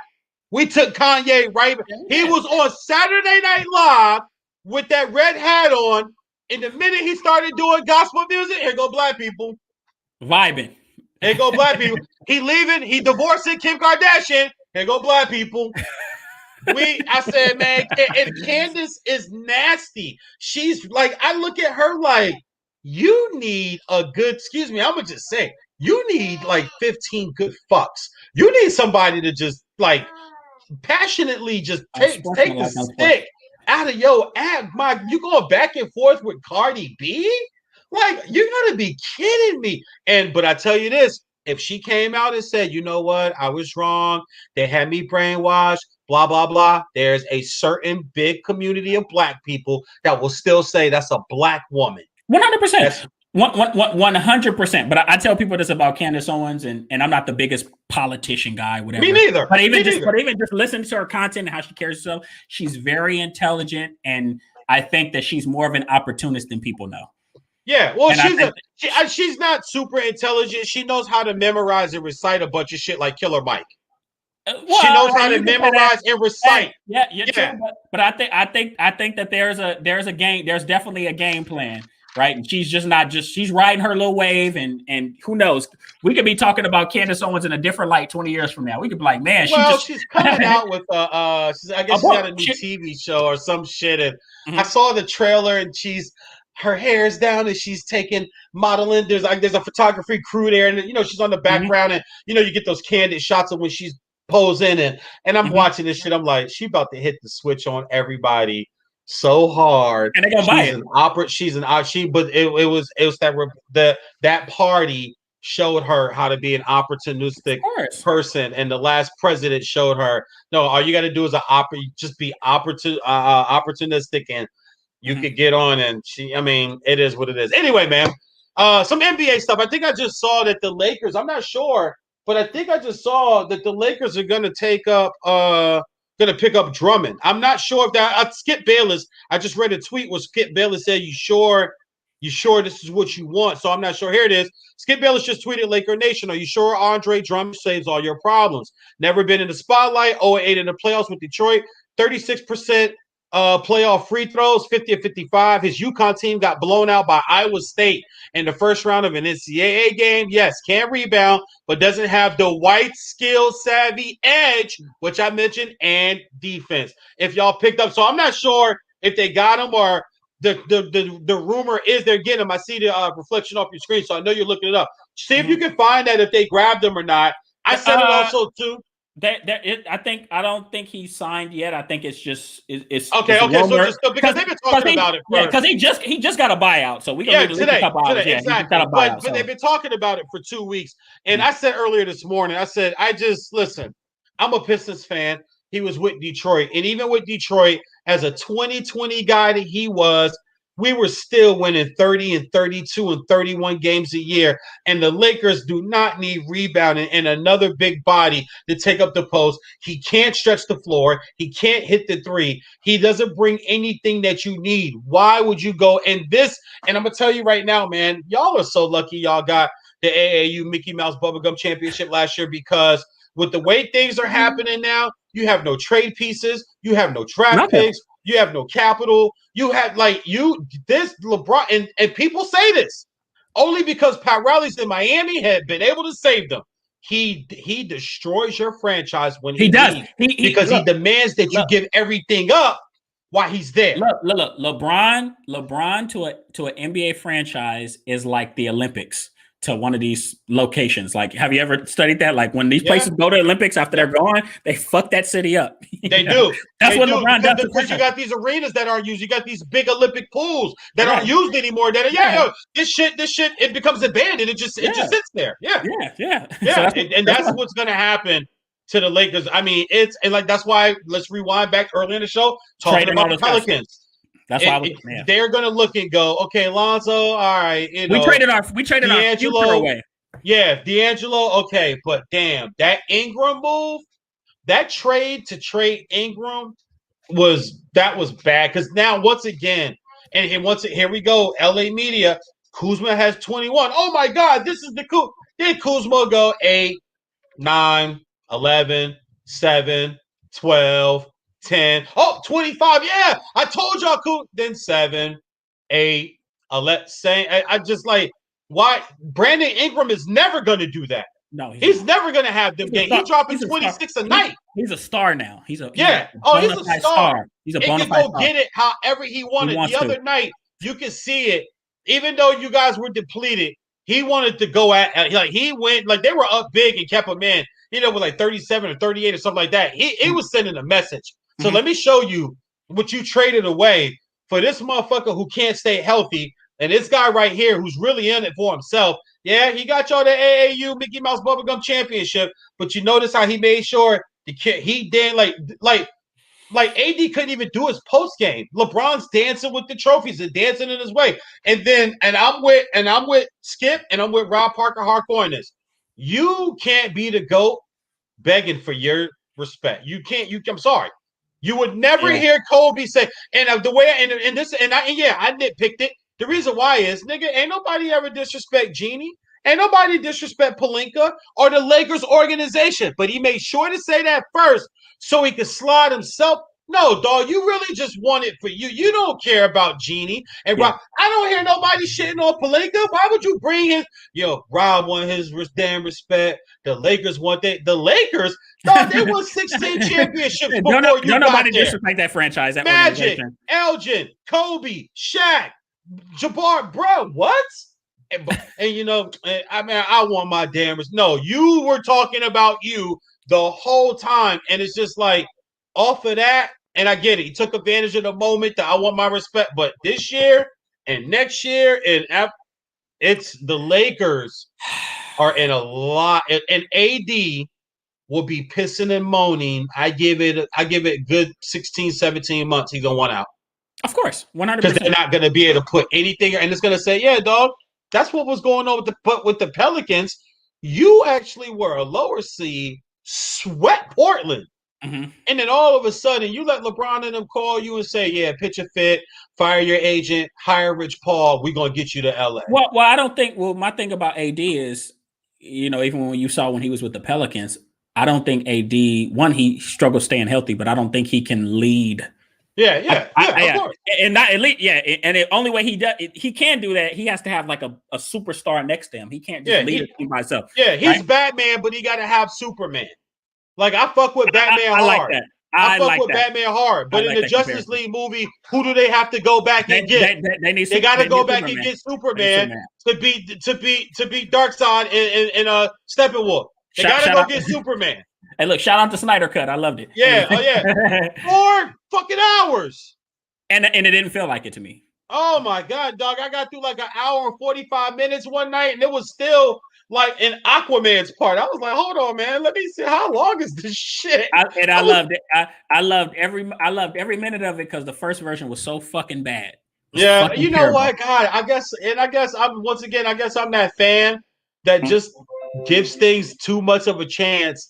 I didn't think Justice League was as bad as everybody else thought it was. Absolutely terrible. Oh my god! But I was real about Birds of Prey. I got through it. I watched the whole movie. I wanted to stop it twice, and I love Margaret Robbie. I love Margaret Robbie in Focus. I love her as Harley Quinn, and I even loved Rosie. God, man, I still want Rosie Perez to this day. I still wait, and my wife knows this ain't nothing y'all can tweet. Oh, VJ was on his show talking. She knows. If Rosie knock on the door, I ain't gonna cheat. I'm gonna come to the bedroom like, hey, fix yourself up. We got company. So do the right thing. Do the right thing, Rosie, or White Man Can't Jump Rosie. Any Rosie. Any Rosie right now. Rosie from Birds of Prey right now. See, listen. This is one thing I do like about getting older.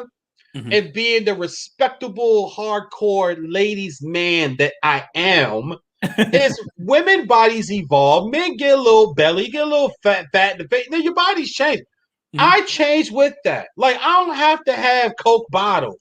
You know what I'm saying? Yeah. I don't mind a 2-liter. As long as it's crushed orange soda. Just make sure it's the right soda. I don't mind a 2-liter, dog.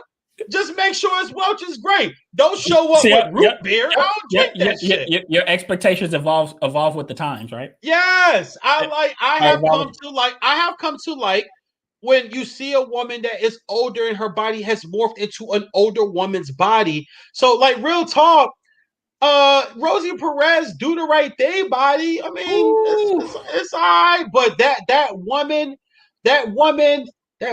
body, right? It's like Lisa Ray, right? It's like Lisa Ray. Lisa Ray Diamond, cool. Have you watched Lisa Ray with the sister show on Fox Soul? Bruh. No, but I know she's still beautiful. I follow her on Instagram too. I follow her on, and she was laying by the pool one day. I said, "Hold up, that's that. Oh, she got them woman thighs now. Them grown, them grown. Been in the like she be sitting with her grandkid by the pool, bro. That's like And I'm she a gilf now. and I heard she's very down to earth too. Yeah. Very Oh sweet. well, Very sweet. I had a chance to kind of side work with her twice. On Michael Collier's TV show that they were putting together that they were going to bring out, and then also over at Fox Soul. So I'm trying to get on that show with Claudia because Claudia Jordan is another one. I did a radio show or TV show actually with Claudia Jordan like 2 months ago. Claudia Jordan, man, dog.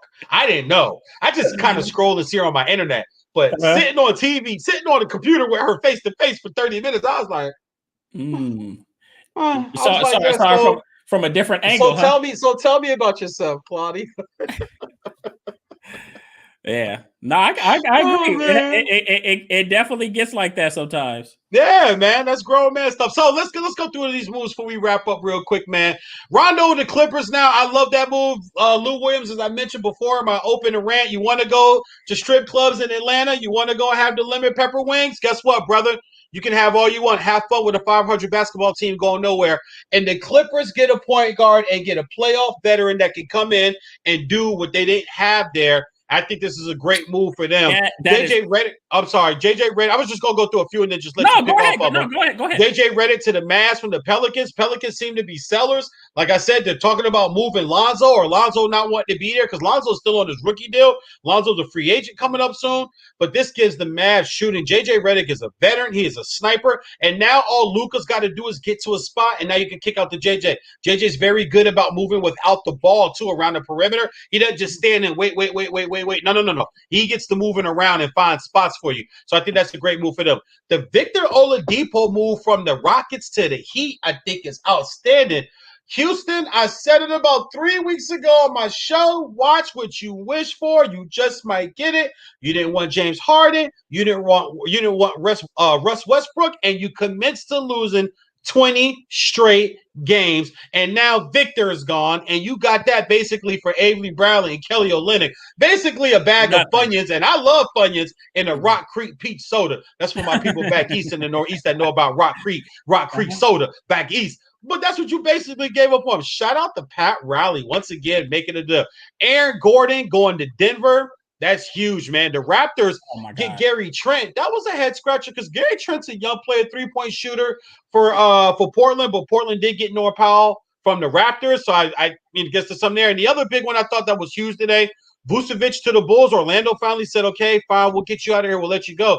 You team him up with Levine now, and now it looked like they got something working in Chicago with Billy Donovan as their head coach there. So those are some moves. There's a bunch of shit today, but not all of it's going to mean anything. Oh, and Lowry was kept by the Raptors.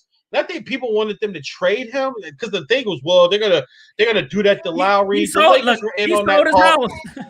The Lakers were in on the Lowry talk, but once again, I thought the Lakers had a better team this year. If you had such a better team, then you wouldn't be trying to get Lowry to trade deadline. But you could pick any of those, man. Those were the big moves of NBA free agency that happened today.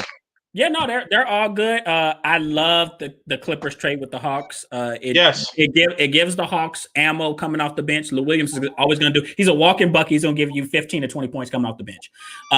Rajon Rondo, I mean, Jesus Christ, that couldn't have been any perfect of a piece than what the Clippers need right now.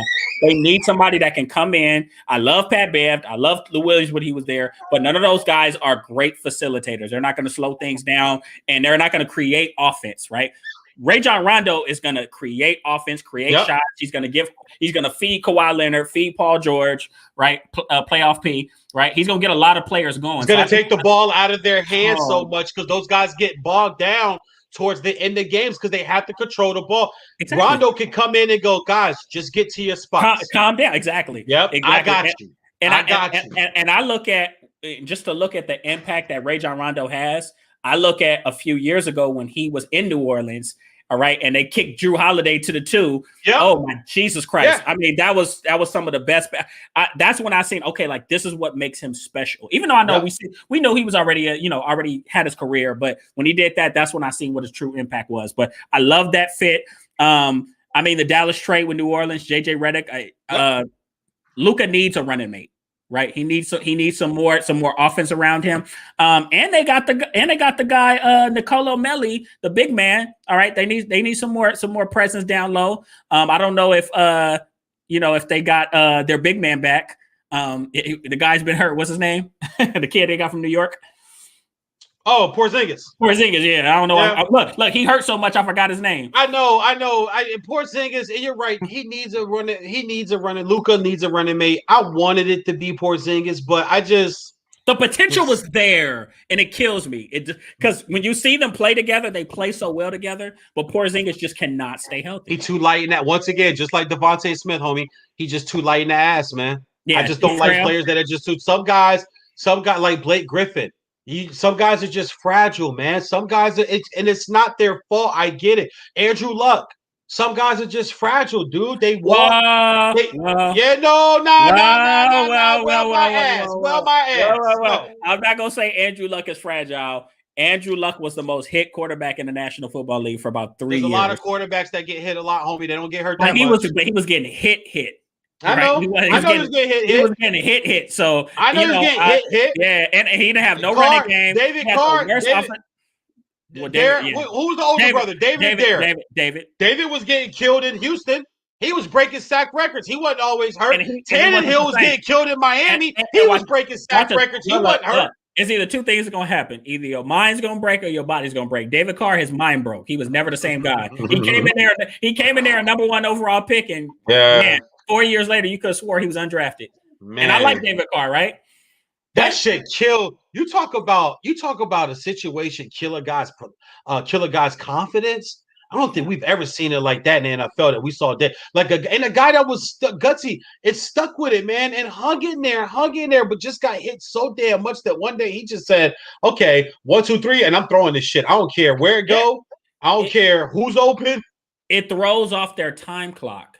Yeah. And that's why you see, especially guys like, I name another guy like me, I'm a Dallas fan, Dak Prescott. When Dak Prescott had that Atlanta game, man, that rest of that 2017 season was a fucking nightmare. His time clock he got sacked, 10 times? Yeah. After that, he was like, man, I'm just getting rid of the ball, you know? Yeah. So, that's what happens. But jumping back to basketball, I like the Victor Oladipo going to Miami. First of all, that's where he wanted to go all along. So he got what he wanted. He wanted to go to Miami.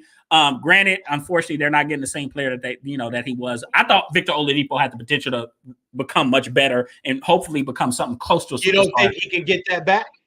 I'm hoping. He's still somewhat young. He's 25, 26. So I hope he can. Yeah, I'll look it up. I think 27, maybe. I'll look it up. But 27. I think Victor, I think sometimes your situation helps your play.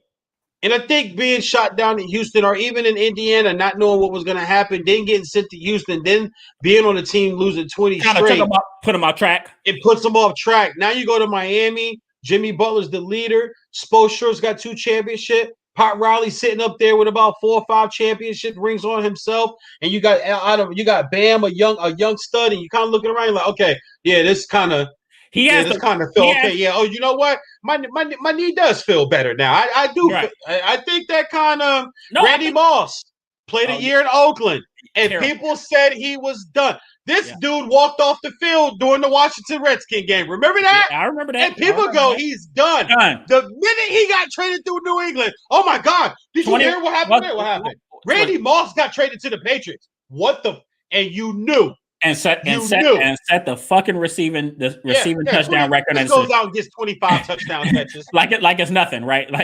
Yeah. So no, I agree. I mean, maybe he does. I hope he does. I like Victor Oladipo. He's gonna go there. He's not gonna have to be an emotional leader. He's gonna go there. He's gonna give him assistance in a wing, and he's just gonna have to exist. He has the green light to play his game. And Jimmy Butler is a very selfless player.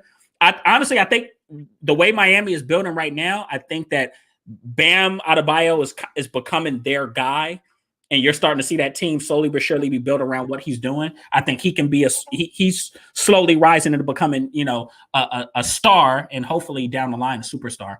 So he's actually 28, and I pull for him because he's from my area. He went to I want to say DeMatha. I think he went to DeMatha High School, which is in Hyattsville, Maryland. It's a high school I actually played against, and I called one of their high school football games out here when they came to play basketball last year. But yeah, 28. So The bodies are different, medicine's different, training's different, treatment's different. He's got 5 years. He's got 5 years that he can help them win a championship. First of all, Derrick Rose gives everybody hope. If Derrick Rose can turn it around and play some good ball, then God damn it, Victor Oladipo can finish and can figure it out. So that was my biggest thing. Now Kyle Lowry staying in Toronto. I think it was always a possibility. They love Kyle Lowry in Toronto. Yep. He's their emotional leader for that team. So once again, it's not surprising to me that he stayed. And if he went, I think that they were going to send him. They love him and respect him so much. They were going to send him somewhere of his choosing, somewhere that he would have preferred to go to. Now, granted, they said the Lakers. They said that it was the Lakers and another contender. They said they just couldn't pull the numbers. Was it who? The 76ers. Yeah, in Philly. Yeah. They just said they just couldn't pull the numbers together. They just couldn't find the Lakers. Listen, if you're honest, once again, if you're LA, what are you offering? What are you offering? We're not taking back. We're not taking back Mark. We're not taking back Mark. We're not taking Schroeder. We're not taking Caldwell Pope. You let Danny Green get away. We might take DG back, but you let him. There's nothing that the Lakers can offer. That's why they're going to be stuck with probably getting a Drummond who was bought out. And here's another thing about Drummond: if he was so sought after, people thought he could be the player to help put you over the top to win a championship, he'd have been traded. Somebody would have put up something to trade him. It got to the point today where Cleveland's like, okay, he's not going to resign here. We can't keep paying him this money. Right. Okay, can we agree on a cash buyout right now? And the check will be in your account in the next 48 hours, and we'll just move on. And then teams being smart, they're like, okay, well, we're not going to trade for this guy, so let's let him. We know he's going to buy. They're going to give him a buyout, and let's get him on discount. Oh, super! Oh, pennies. Because if I'm a GM and you got on a buyout, and I hear the buyout say you still owe like $80 million, okay, buyout 68, 69 million, bro. I ain't giving you. I might give you a coupon to the concession stand. That's it. Do you want to come play and win a championship for 2.5 months or not? As simple as that. Do you want to come play? But I just don't think a team is out there. And I know the Lakers are the front runners. Boston missed out on Gordon. Watch Boston be in play for Drummond because they lack size and they lack rebounding as far as contenders go. And I'm telling you, I actually like that fit. Pat Riley's not done. Watch for the Miami Heat to make a play and make a run on him because, hey, now we bring out Bam to rest Bam, but we bring in Drummond off the bench, or we start him at the 4 or 5. Yeah, we'll have to sit one down if teams try to go small against us. But when it matters the most and we need boards and we need just a big body presence in the defense, he can be that guy. He's not a guy, in my opinion, on any contender that's going to come in and that's going to change your franchise and put you on pace to win a championship right now. Another name, too, that got released and bought out. I think this guy's so corny, man. LaMarcus Aldridge. He had a chance to stay in Portland and really work that shit out with Dame and with CJ. They'd have been in the finals by now, but was jealous because he wasn't the man. Then had the nerve to sit across from Kobe in the meeting with the Lakers and didn't want to be Kobe's side. And Kobe told him, come in, be my side here. And then when I retire in a year or two, this is all yours. This would be all yours. Could you imagine if he'd have took that deal and stayed and then you bought LeBron in and then you still got AD and you had AD, LaMarcus, and LeBron? Come on, bro. So that's another name that's out there. Yeah. But once again, if you were so sought after, teams would have been trying to trade with you, man, with San Antonio. San Antonio did make a few deals today. So they're not a team that wasn't active. They're not a team that didn't want to trade. But just some of these guys that are getting bought out. You're getting bought out, man, because nobody's trying to put up any capital for you, man. Like, you're not a guy that's going to change anything, man. So, in the Western Conference, Aaron Gordon goes to Denver, which is huge. Oh, my God. I love it. Denver, hey, Denver's putting people on notice. We might be, let's pull up the standings real quick. We might be sitting, in this place or that place right now, but it don't matter. We get to the playoffs. We're a good enough team to take out a 2 or a 3 in the playoffs. And right now in the Western Conference, the Denver Nuggets are sitting at 26-18 in the 5th seed, only 2 games evenly behind the Lakers. The Lakers are treading desperate waters right now, 28-16. They're literally 3 games away from, in the loss column, that is. They're 3 games in the loss column from being the 8th seed. And So it's they probably going to can't happen. afford. Yeah, they can't afford to start dropping games. Portland is only a half a game, 2 games behind them. You got Denver right there. Dallas has turned it around. And something else too, man. Sacramento was supposed to be this better basketball team this year, sitting at 19-25. And you flip over to the Eastern Conference, of course, sitting at the top, 31-13. Philly, Milwaukee at 29-14. Brooklyn at 30-15, but they missed Harden a few nights ago. And then Durant is still, boy, Brooklyn. It's almost like, yeah, Durant, just kind of chill. Yeah, you got That's the what they're doing. hamstring. Yeah, They're shelving them. just kind of chill. We'll get you going about early April, get you revved up for the playoffs, and then you, Kyrie, and Harden go bring this thing home. But Charlotte's sitting in the 4th seed, and the rest of these teams are at 500. They're 22-22. The Knicks 22-22. Atlanta 22-22. Boston 21-23. I said on my show the other day, if I'm Brad Stevens, I call Indiana Hoosiers, and I try to get that Indiana job, and I get the hell out of Boston as fast as I can. Because go back, save face. The bet you got to you had an Eastern Conference Finals, Game 7 at home that you lost. Save face. They want you gone. They're coming for your head in Boston anyway. It's not working out. I don't want to hear about Smart being out. Smart's not going to make up that much of a difference in the record. You didn't get the big guy. You let Kemba go. You lost Kemba. You lost Hayward. I didn't think Kemba was a good fit either. Big name. Anyways. Yeah. You didn't let some other big name. Not Kemba. I'm sorry. You let Hayward go. Oh, it's Kyrie. Sorry. Kyrie. Kemba's there. You let Kyrie. You wanted Kyrie out. You let Hayward go. And other big name free agents, you couldn't land there. Couldn't pull the trigger to try to get Gordon there. Couldn't get Vujovic there. They were in on him. You can't get these guys. And if I'm Brad Stevens, I'm looking at this like, you know what? I'm going to go back to Indiana, a state where I've taken a team to a national championship game. Butler University and Indiana University are 42 miles apart. I could recruit the same area. I could plug and play myself right back in. You didn't save Boston. But boy, would it be a story if you could go back and save a prestige program like the Indiana Hoosiers in the Big Ten that's sporting Michigan back now, Illinois, Iowa, Purdue, Michigan State. Like the Big Ten is playing. They're not done well in the tournament, but they had a really good regular. Ohio State, and bring Indiana back to that. If I'm Brad Stevens, I call Indiana and say, if you offer me the job, this is what I want paid. This is what I'll take. I'll come take the job right now. And I leave right now in the middle of the season. It'll be fucked up. You'll catch some rep, but guess what?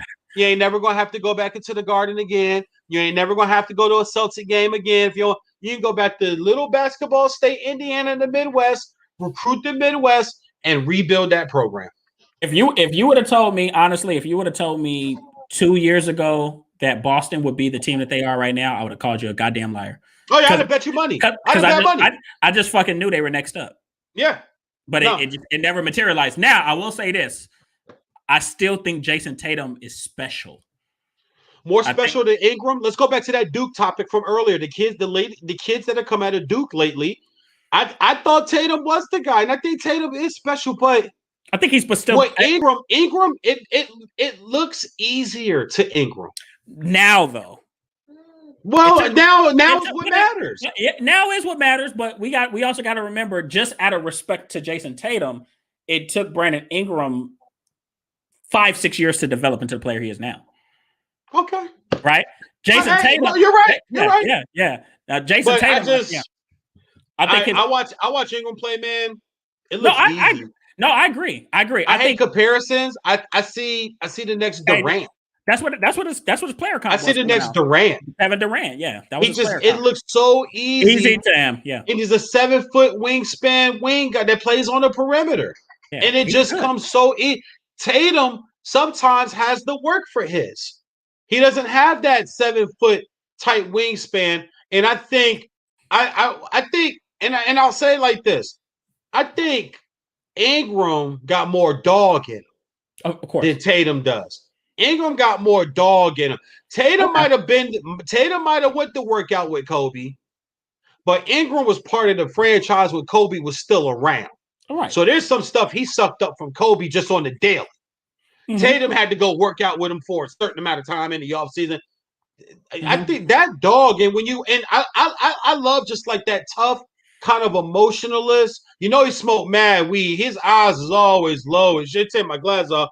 Wait, Tatum is what? always walking around looking like this and shit. I'm like, yo, he is hot as shit. They don't. And I'm all for it. They should let pro athletes smoke weed anyway. They don't smoke weed. I'm all for that. But I don't know, man. I right now I'm taking, but that's once again I'm taking Ingram. But I do say that watching the Pelicans at 19 and 24, I want to know what's going on. But I mean, Tatum team ain't no better. They're on the fight at 21 and 23. So, you know, neither one of them have their team over 500, which is shocking as hell to say the least. Well, I think both of them are. I think Jason Tatum over time will become a very dominant player that can lead a franchise. I think Brandon Ingram is a little closer to his ceiling than Jason, definitely more than Jason Tatum is. But I think that Brandon Ingram is going to be, he's going to make a lot of all-star games, and he can really go on and become a great player in this league. But I don't think that, he's going to become this overt franchise player that's just going to lead you and win championships. I think he's going to be a big part of that, but I don't know if he's going to be like the guy for your franchise. But I love his game. No doubt, man. I'm about to wrap up, man. We ran for 2.5 hours. I told you we was going to talk to sports today, and my son is sitting over on the couch. He's behaving and being good, but I know it's only going to last so long. Tell everybody where they can reach you, man, and where they can see you and read your stuff or chat sports with you. Tell everybody what you got going on and where to reach you on social media. Kenneth Clark, D4G on Instagram. Now the Break Room Breakdown Sports Podcast will be launching within the next month. All right, recalibrating, getting some things together, but we'll definitely be launching soon. But go ahead and hit me up on IG. I do lives. You can hit me up on Facebook, Kenneth Clark II. But we're once again we're getting things, or whenever this genius, this gentleman right here decides to have me on, you guys can catch me on here. Ask any questions you want, and I'll be happy to answer it. We always appreciate you, and I'm gonna have you on again, brother. You already know this, but we got the draft coming up. We got to do our draft mock together.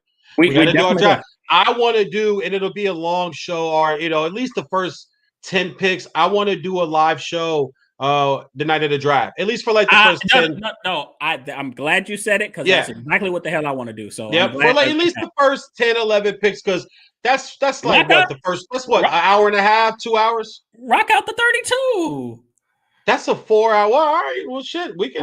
Listen. I've done up to 4 hour shows in my career before by myself.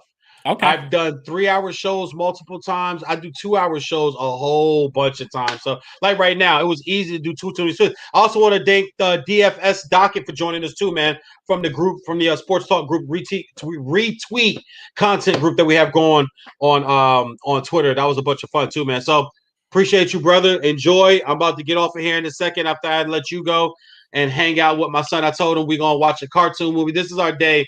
Thursdays, we watch a cartoon movie that we've never seen before. So tonight is Cars 2. I've never seen Cars 2. So Cars 2 tonight. Pretty good. I thought Cars 1 was dope. Dude, I'm a kid. Dude, I'm such a kid at heart, man. I downloaded Little Giants the other night. I watched Little Giants back-to-back nights. That's my shit. One of the greatest sport. Rank it in football movies. The Little Giants? Yeah, top 5 all time. Football movies? Give me your top 5 football movies real quick. Top 5 football movies all the time. Oh, shit. Okay, you got me on this one. All right. Here, you think real quick, I'll go. Think real quick, I'll go. Go. Not in any order. Wildcats, Any Given Sunday, Little Giants, Friday Night Lights, and Necessary Roughness. Bam! Okay, so I was just about to say Wildcats, but I'd name one that you didn't mention. You know about Wildcats? Come on now, a lot of people don't, dude. It's good. Yeah, it's good. I was just watching that the other day. So Wildcats, I'll tell you one you didn't mention. The Program with James Caan. I took Friday Night Lights. I took high school over college. Okay. And I already got a college movie in there, Necessary Roughness. Friday Night Lights, you're right, Necessary Roughness. I feel like I want to throw. I love Varsity Blues. I got to throw Varsity Blues in there. That's one of my favorites. Cool. I like but Friday Night Lights was better. Yeah, no, 100%. 100%. Yeah. So yeah, that's what I would do. We got to throw our Any Given Sundays in there. But the Little Giants is definitely in our top 10. But I'm sure I'll have more come up, and I watch films. I think Kevin O'Shea might be my favorite football movie coach of all time. And that's even over. And listen, I want to put Remember the Titans in there too, but I it's hard for me to knock one of those other ones out. It really is. It's hard for me to knock. If I had to, I'd knock out Necessary Roughness, and I would put in Remember the Titans. But once again, that would give me 2 high school movies, and I try to break it down at least in my first 4, on my first top 10. But as far as football movie coaches go, Kevin O'Shea is just Al Bundy. Damn Ed O'Neill. That's Al Bundy. That will always be Al. When I first started watching Modern Family, I was like, oh shit, Al Bundy on this show. They were like, yeah. I was like, oh, all right. Just like when I was watching Anarchy, Sons of Anarchy, and I seen Peg Bundy. I'm like, yo, Peg Bundy on this show. That's Peg Bundy right there. There's certain people I don't call them by their name. Nah, you call them by the character that they're known for. You are Al Bundy. You are 4 touchdowns in Polk High football game, man. Like, that's Al Bundy. It's like Urkel. It's not Jaleel White. That's Urkel. He's Steve Urkel, and he'll never overcome that. Yeah, no, never. That's why his acting career is never, because he'll never over. It's like Mike Epps. You Day-Day. You Day-Day. Chris Tucker and Smokey. Chris Tucker, Smokey. Chris Tucker, Smokey. He's Carter as well. No, because the other 2. No, because 1's a classic, 2 is cool, 3 is horrible. 3 is horrible. 2 was good. 2 was good. 2. I said 2 was good, but I said 1's a classic. 1 is a classic. He's Carter. One you can recite. 1 you can probably recite word for word, right? Or you miss a word here and there, but you can recite 95% of that movie, right? So you don't think Rush Hour 1 is his role in Rush Hour 1 was equivalent to his role in Friday? Not even close. Oh my goodness. No. And I'll take his role in Money Talks over his role in Rush Hour. I mean, give me Frankie. What Frankie? I forget his last name that was in that movie, but his first name was Frankie. Dude, he was funny as dog. He was funny. I watched Money Talks like I think maybe about a month ago. It's on HBO Max. In years. Oh yeah, it's on HBO Max. But no, Frankie from Money Talks. Come on, man. That's That's over Carter and Rush Hour. And Carter and Rush Hour is not close. It's not close to Smokey. Smokey's a legend. Smokey is a legend. Smokey's a legend. Smokey is a black movie icon legend. It's like Debo. No matter what Tiny ever did, he's Debo. All right, so let me ask you this: is well, you may not see it. Is Don Cheeto Kung Fu Kenny? Well, now to me, he's Iron Man side chick. That's how I said he's War Machine now. War Machine. Yeah, he's War Machine to me now, man. You talk about a black actor who doesn't get his due. No, he doesn't. For the career he's had and for the roles he's played. Boogie Nights. Just so many. He was in what's the movie? It's not Traffic. It's not Traffic. What's the movie with him? Go ahead. I was about to say what's the movie with him? Sandra Bullock, Lorenz Tate, Ludacris. It's the intertwining movie. It's not Traffic. Crash. Really he was dope in Crash. He's dope in Crash. He's dope in Swordfish. Yeah, he was. Yeah, Don Cheadle is a guy who is not got his credit, in my opinion, from fans and from the movie industry of what a great actor he is, the way he kills his roles. Sometimes my wife was just watching I guess there was some show he was on HBO or Showtime or something, some TV series that was back in the 80s over cocaine and shit, like over the stock market and cocaine. Well, I know he had a series on Showtime that was pretty popular. That's the one. Yeah. And it was about the market and stuff, but there was some cocaine dealing in it. Because I would watch pieces of it with her. If I come in the living room, it's on. I sit on the sofa. I'm on my phone, and she's watching it. I see pieces of it and hear it going on. Mm-hmm. But she was like, "Oh, she loved it. She's like, this is great. You should watch it. It's got Don Cheadle, and it's got this and that." And so, anyway, man. All right, brother, I'm out of here, man. I appreciate you guys. All good, man. We can talk all day. We'll wrap, player. Most definitely. Have a good one. All right. Peace. All right, guys. That's my man Kenneth Clark in the building, and also my man CPS docket, and my son now is calling me. He want to play. I got the basketball out. My son want to play. I got to get to my son. I want to thank everybody for tuning in live right now. Veejay'S Unsportsmanlike. Now come here. You can't get off the couch and crawl over to daddy so everybody can see you? I know y'all can hear him, though, so it's time to go. Y'all like my setup? Y'all like my setup? Y'all like my new shit? I'm going to have them change this. I'm going to get the logo changed right there. It's going to have the Vesta Network, and then over here, the Vesta Network. But right now, the live with StreamYard is free. The Vesta Network costs. Brother, got to get some bread. Anyway, man, I appreciate everybody tuning in. Veejay'S Unsportsmanlike Conduct. I know I titled this NBA. I know I titled this an NBA move type day as far as all the trade deadline stuff. And then we got to talk about so much stuff, but that's what I'm about, guys. That's why this is called, I'm the big vanilla scatter sporter. Like, we scatter all around with the sports talk, but we got some good stuff in today, and I appreciate everybody tuning in live. For everybody that joined in on my IG, what's up, everybody over there? Oh, there go Miss Cynthia Pope. That's my boo-boo right there. That's my side chick. She don't know it, though. That's my Miss Cynthia Pope. That's my side chick right there. I love me some Miss Cynthia Pope. Anyway, I thank everybody tuning in on my IG, YouTube, StreamYard, iHeartRadio, and Spreaker.com. I am VJ Vernon Husky, the Big Vanilla Funny, VVH. My man VJ, right? That's because I always think I am. It's the 8515, the Vanilla Chef, the Creamy Kobe, the VA Top Talker, the Big Vanilla Color Card, because sometimes the color card got to be played in sports.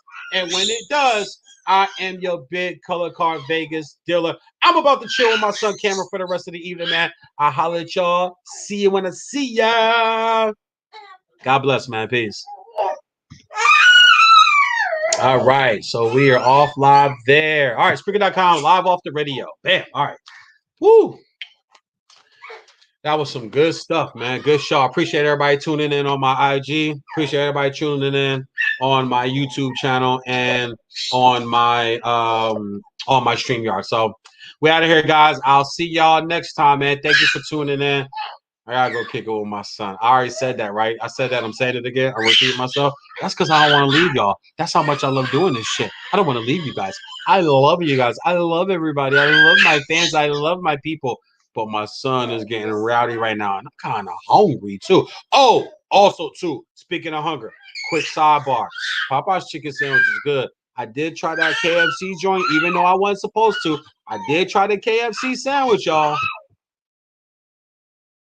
I'm just saying. I did try the KFC sandwich. That joint, it was fresh too.